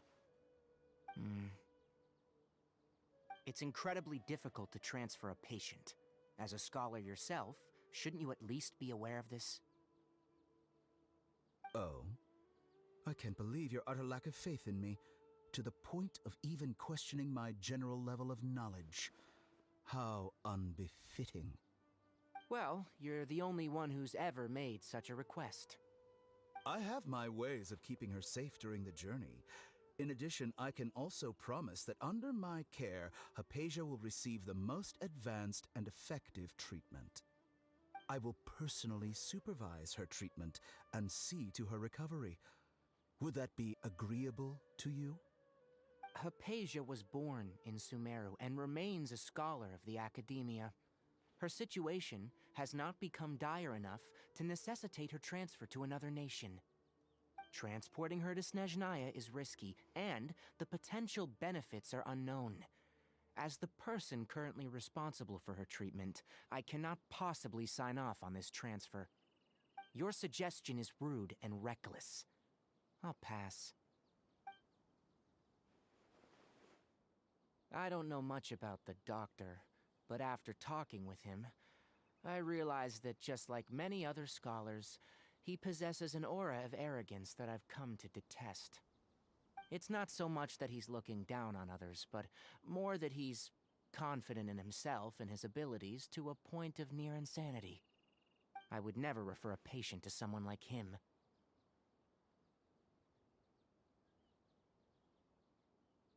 I prepared myself for a protracted battle of wits, and was really surprised to see him just give up on the topic.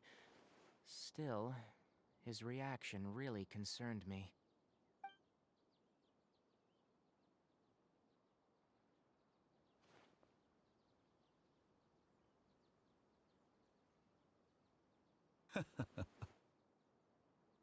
I see, I see. Of course, your opinion makes perfect sense. You're still young, but already quite stubborn. I must say, you are not like what I had expected. Under normal circumstances, I wouldn't just let you off the hook like this. But unfortunately, I'm in a hurry today, what with Her Most Noble Majesty the Tsaritsa calling for our return. Luckily, there is still some time left for me to take care of everything before I leave. It's just as the Academia said, you're a responsible and gifted scholar. Sadly, even with all of that, you're still lacking a bit of shrewdness.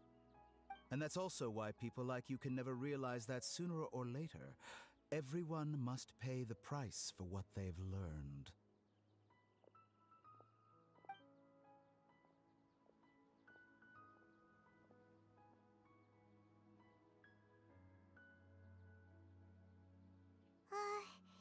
Paimon can't help but feel like he's hinting at something unpleasant. He asked a question, yet didn't care for my answer. Perhaps I'm nothing but a talking rock in his eyes. He never came off as malicious, but an utter lack of compassion permeated throughout our conversation. From his tone, I can sense that he's always looked down on others.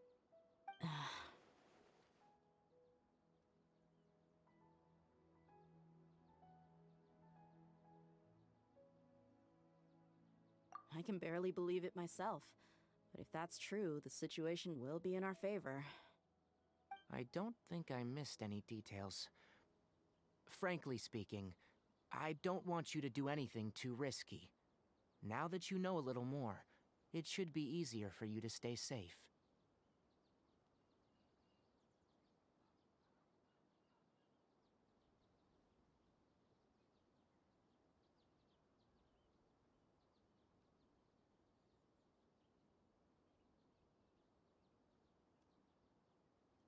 Sorry we can't tell you everything. We appreciate that you helped us anyway. I won't forget your kindness. It's okay. I have an obligation to do so. To be perfectly honest, all of this may have started because of me.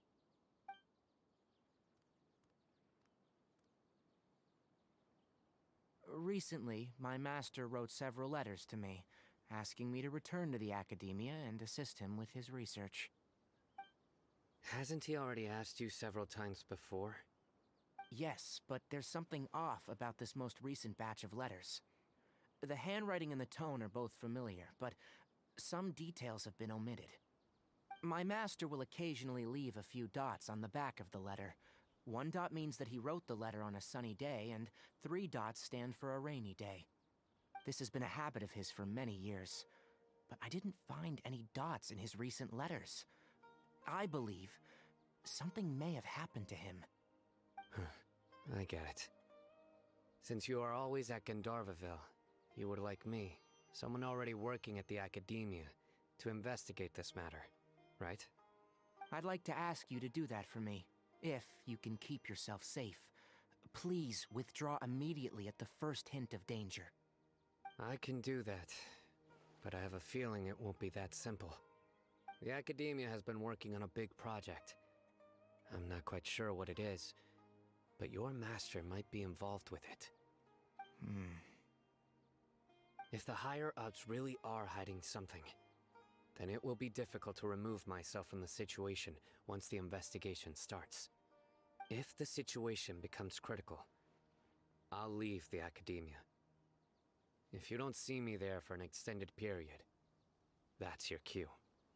All right, we've got a plan. I'll stay at Gandharvaville to support you. If that scenario comes to pass, you must be extra vigilant. And be wary of any messages or direct requests from the Academia. I must say, I didn't expect a warning like this from the General Mahamatra. Being loyal to the Academia doesn't mean blindly doing whatever the sages say. I know what I'm doing. On that note, aren't you also being quite distrustful of your alma mater?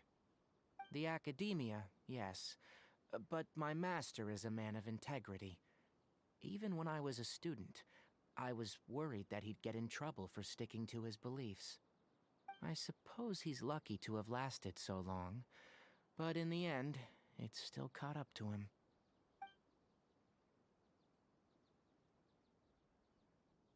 I see. So you noticed something was up with the Academia from the very beginning. This may well be how Sino became involved in all of this. In which case, I must keep my promise and help you however I can. Also, if you run into Sino again, please help me pass on a message to him. Trust your own senses and experiences. I think this may be something he needs to hear right now. Okay, we'll find a chance to tell him. Thanks. Right. Now let's go hunt down this Harbinger. Oh, by the way, which way did the doctor go when he left Pardis Di? That way. Gotcha. Thanks so much. We'll be on our way.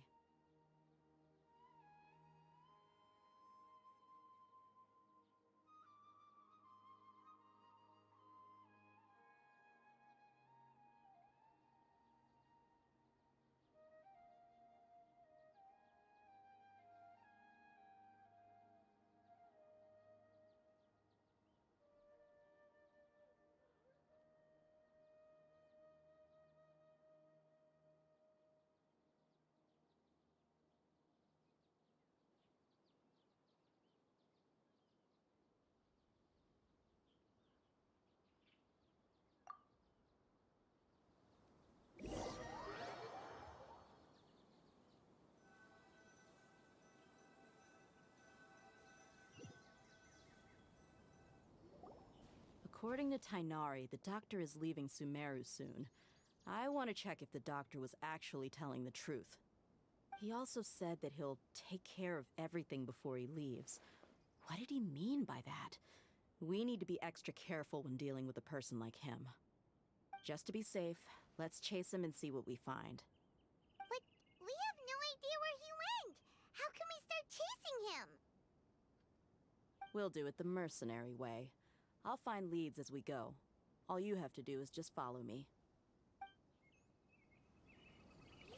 That Harbinger may have tried to cover his trail, but he still left some traces.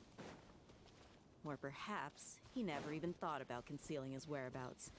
Maybe that's just how arrogant he really is. Yep, we're headed in the right direction. The traces are still fresh, but there's no sign of his entourage. Clearly, they're in a hurry.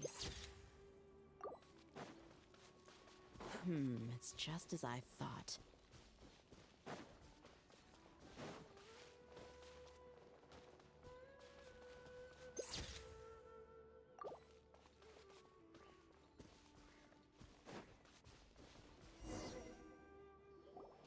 We can stop here. I think I know where the doctor went. To the south of here is Port Ormos, which seems to be where they're headed. Port Ormos? They're going to leave by boat? That's right. Let's go to the port and have a look for ourselves.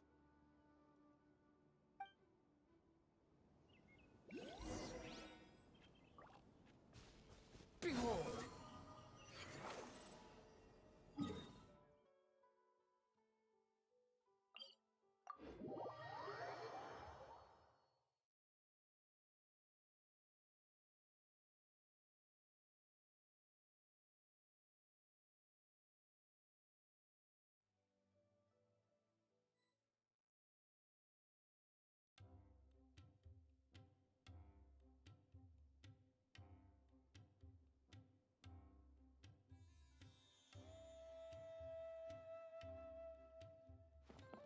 Squall and Fury!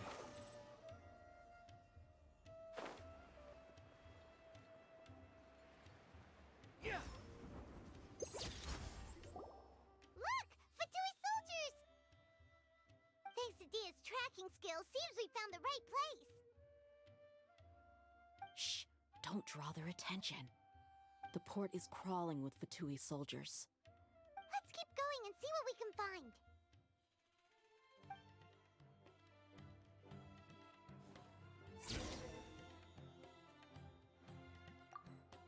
Now this is a proper farewell ceremony for a Snezhnayan Harbinger. The Lord Harbinger is leaving. I've still only seen him once or twice. I used to hold a position in our homeland, and back then, the doctor spoke in a very different way from the way he speaks now. Maybe the way people talk in Sumeru has rubbed off on him? It's always like that when you spend too long away from home.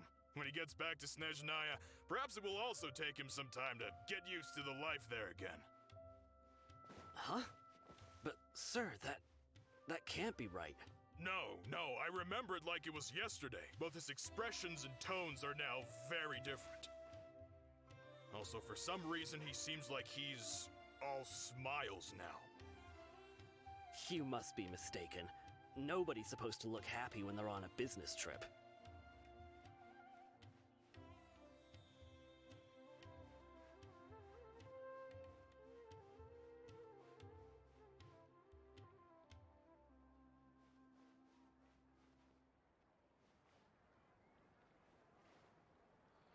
The doctor is on that boat. So he told the truth after all. He is actually leaving Sumeru. Let's get closer and find a place to hide so we can observe him.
Look!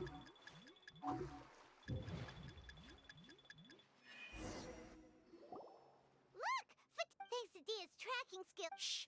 Don't. The port is crawl. Let's keep going and...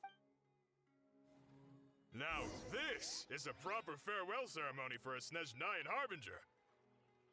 The Lord Harbinger is leaving. I've still only seen him once or twice. I used to hold a position in our homeland, and back then, the Doctor spoke in a very different way from the way he speaks now. Maybe the way people talk in Sumeru has rubbed off on him? It's always like that when you spend too long away from home. When he gets back to Snezhnaya, perhaps it will also take him some time to get used to the life there again. Huh? But, sir, that can't be right. No, I remember it like it was yesterday. Both his expressions and tones are now very different. Also, for some reason, he seems like he's all smiles now. You must be mistaken. Nobody's supposed to look happy when they're on a business trip.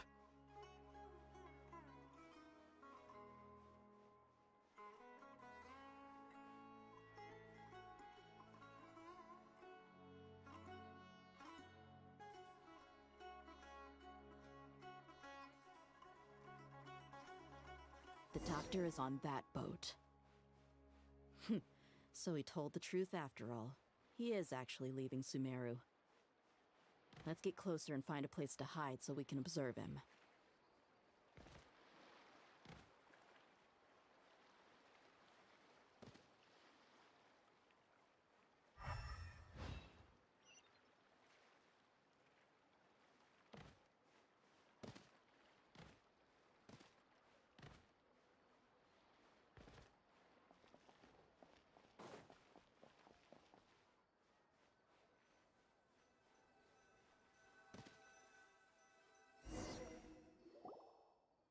This place will do. We can hide here while we keep an eye on the boat.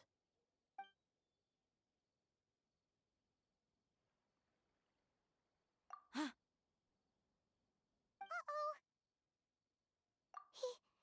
He saw us!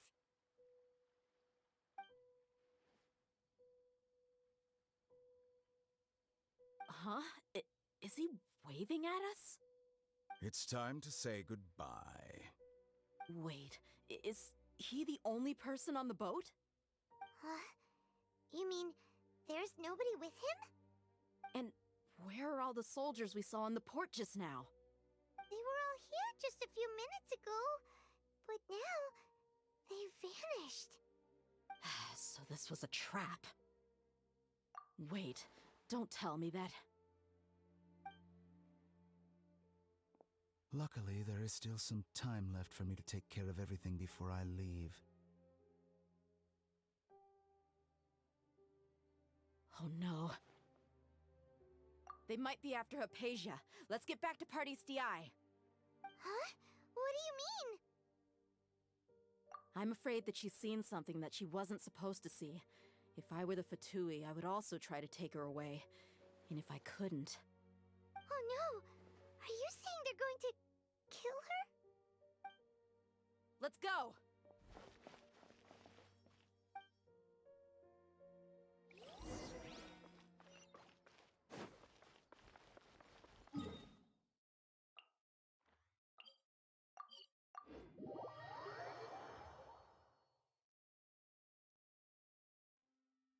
Pardis DI is not a place you Fatui can just show up and do as you please.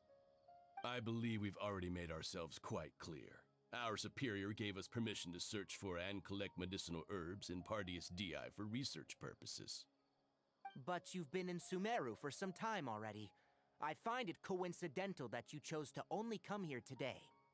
Even the Grand Sage himself may not have the right to question our research, much less an ordinary scholar like yourself. I've done my duty to inform you. Don't make things difficult for yourself. It would seem that my words have fallen on deaf ears. You can keep trying to deny it, but coming to Pardis DI now, I'm pretty sure you're not just looking for herbs. With all due respect, your baseless speculations will only lead to unnecessary trouble. Well, you only have your Harbinger to blame. He knows nothing about keeping a low profile. I may be staying at Pardis Di as a scholar, but that doesn't mean I'm no longer a forest watcher. It is still my duty to protect the peace and safety of the scholars who have contributed so much to Sumeru. Then it seems our conversation has hit an impasse. No one will lay a hand on you, Hypatia. Not on my watch. Tigari, are you alright? I'm fine. These Fatui have really crossed the line. Time to teach them a lesson.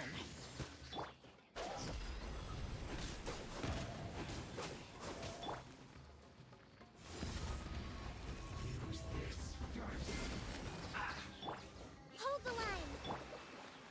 Detoxifying heat.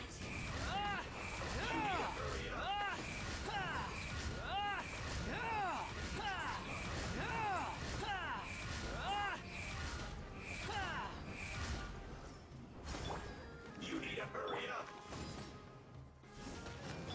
Roasted frog. The wind rises. You need to hurry up. How amusing. This one's well done.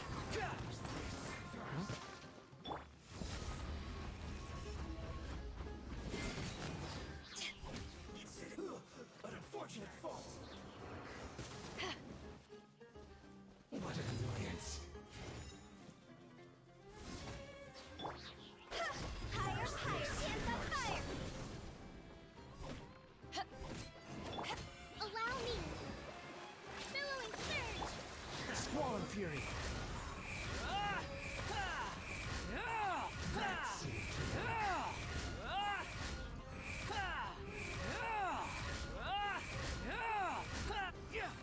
What an I must counterattack.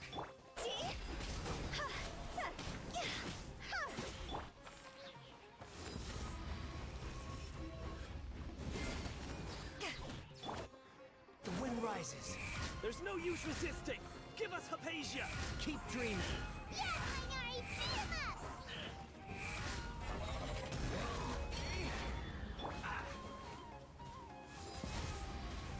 Detoxifying heat.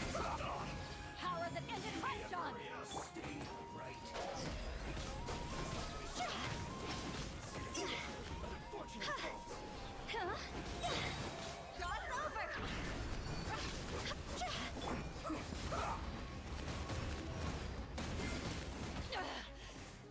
Haven't won yet!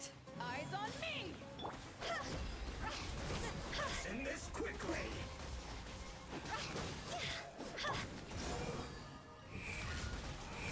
That's far enough.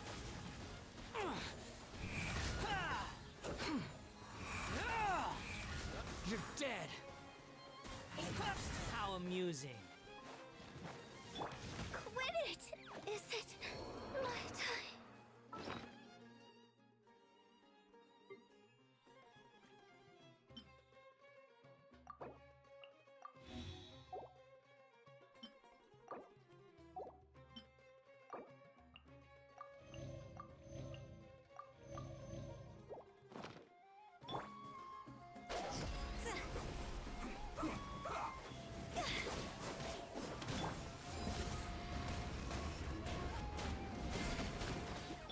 Behold. Let's not waste time.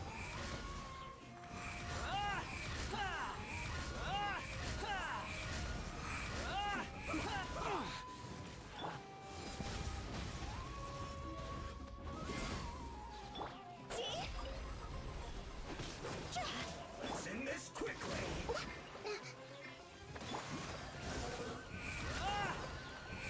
The doctor's orders are absolute. Yeah? You've been someone's lapdog for so long that you don't know anything else now.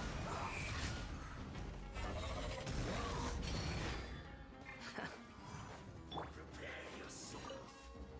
Stay right there. Leaving so soon.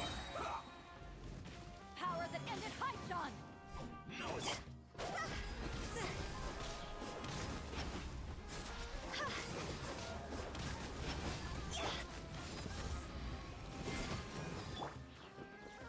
The wind rises. You're dead.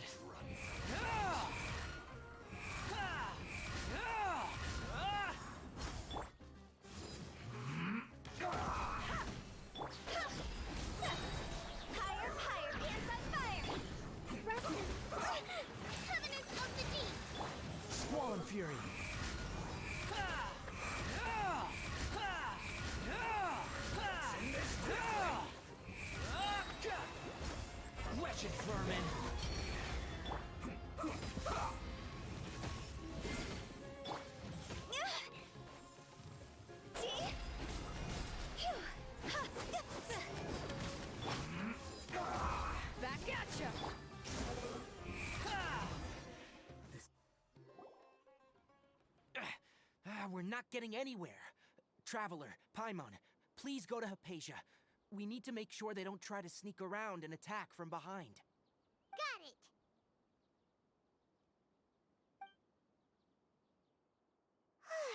Hypatia's still here. Doesn't look like anyone's broken in.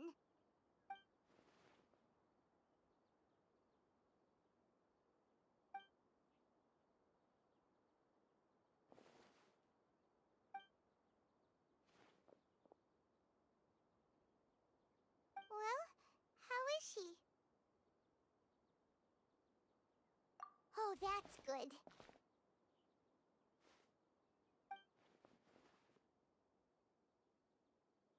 So, you think this is over?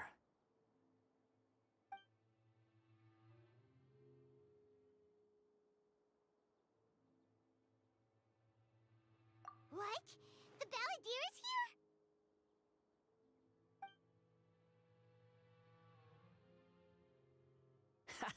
here? I've missed that look of abject horror. You've given me that look every time we meet. But, where is he?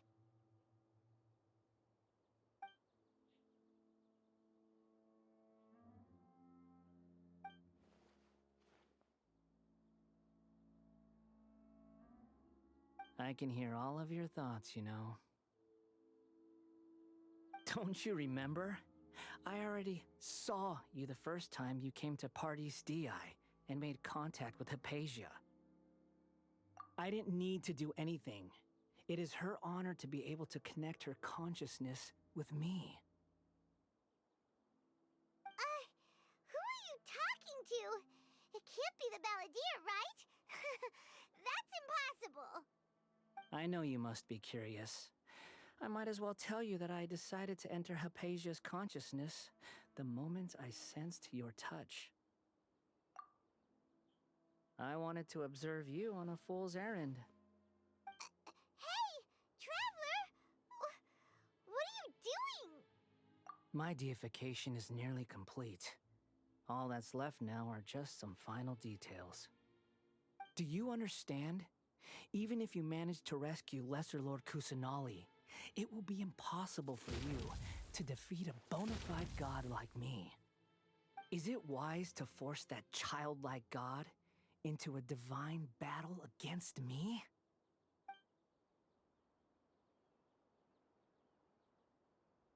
Scholars consider the god of wisdom to be the sum total of their faith.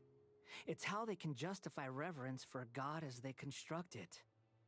But this also shows that humanity's worship of gods is a combination of blasphemy and exaltation. It's truly laughable.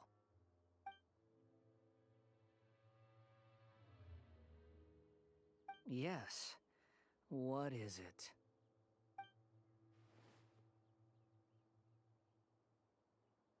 Yeah, I'm in a good mood, which is why I'm talking to you like this.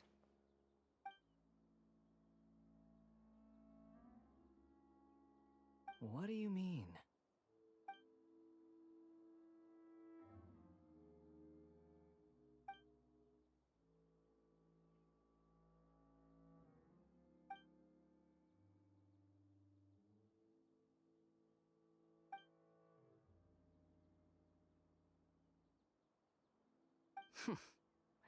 Those words almost make you sound like a friend who actually cares.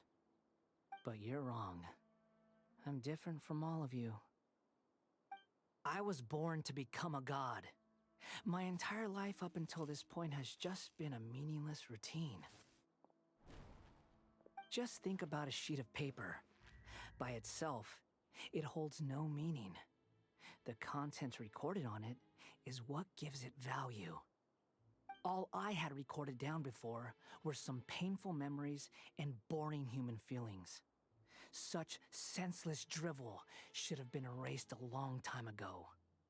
Indeed, to me, the sight of you fools in your futile struggles is far more amusing. Tell me, just what has this world done for you to protect it with such zest and conviction? I'm connected to your consciousness, so I can hear what you're thinking and sense the depth of your determination.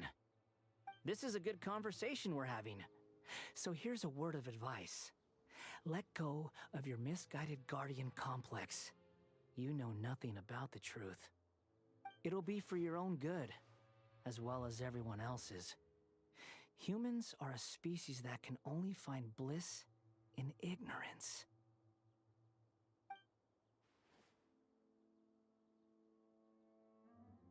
Ah, you've seen my affection for her. If you were in my position, I think you'd feel the same way. She peered into my consciousness and saw my past. Someone like that is qualified to become my first follower. All gods need followers. So Hypatia has been chosen.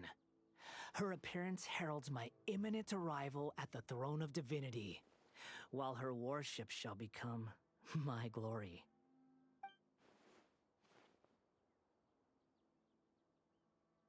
You're doubting me again? No matter. Soon, you'll know what kind of authority you're challenging.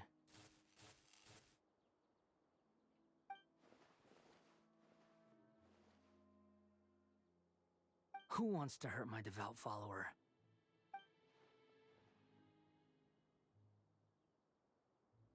The doctor wants to hurt my first follower?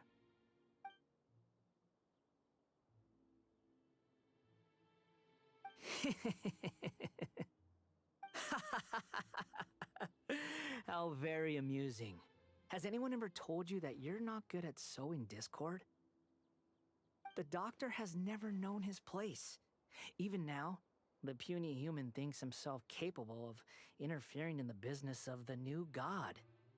You're still too naive if you think a few words will be enough to convince me to destroy the doctor. But I'm willing to give you a gift, just like my expression of affection towards Hypatia. It is an honor for you to be able to stand here and speak with me. As my listener, you will be rewarded.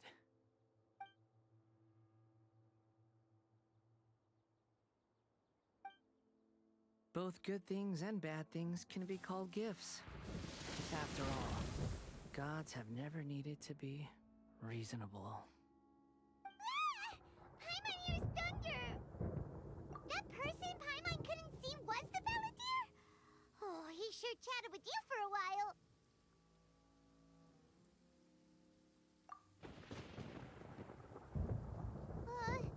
Where is the storm headed? That means anyone outside is in danger! Let's go! Tighnari and Dia still must be fighting!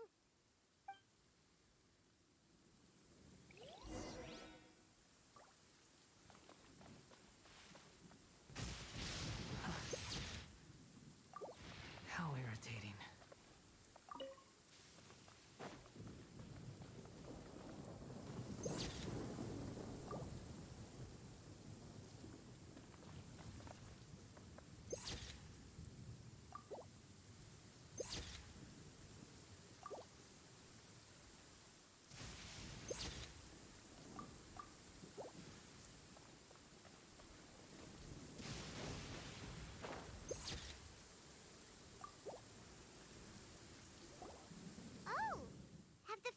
Retreated?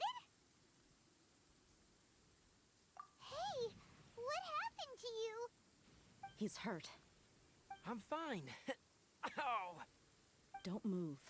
I've seen Eremites get struck by lightning before. You need to rest. Struck by lightning? We were fighting, and just as things started looking grim, the weather suddenly became extremely strange. Lightning started attacking everyone, almost as if it were alive.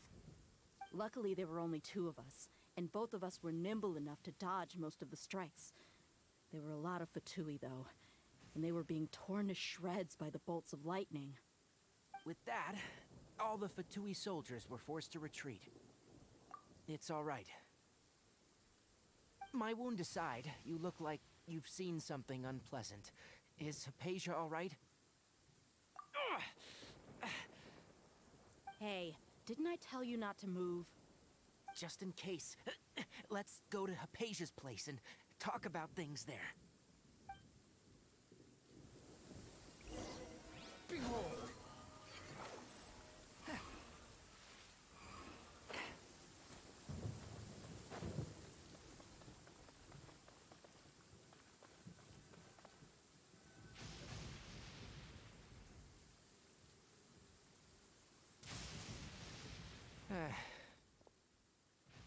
goodness, she's fine. Hey, how about taking care of yourself first? I understand my condition. The wound is not fatal. I'll be all right. Ugh. The more you understand medicine, the worse of a patient you become. I know. They always think they can push through the pain. Oh, he sat down. Let me rest for a bit. Sorry, traveler. Now you may start.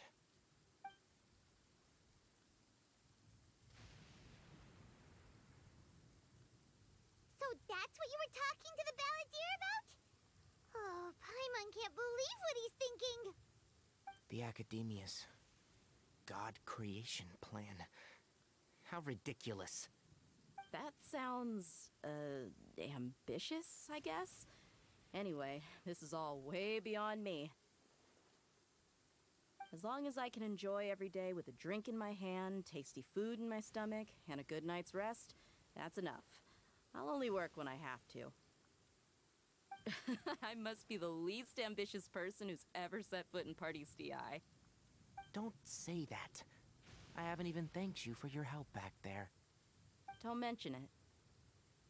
Well, if nothing else, all this proves that the doctor really did have some urgent matter to attend to and left Sumeru in a hurry.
Maybe the Fatui want to cover up some secret of the Balladeer.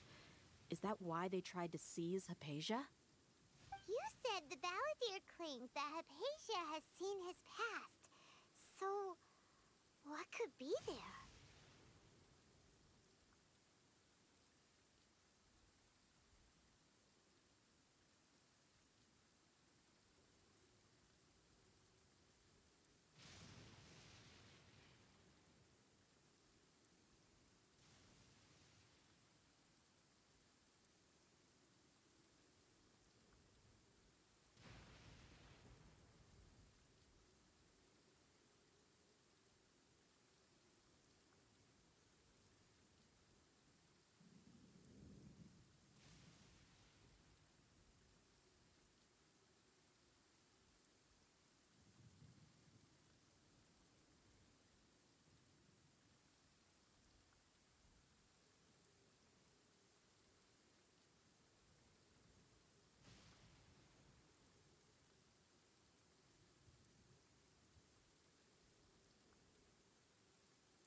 Have you noticed?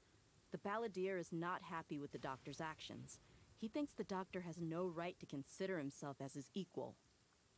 So, if the Doctor was to show up again, would the Balladeer zap him with lightning? Based on what the Traveler has said, I think he would.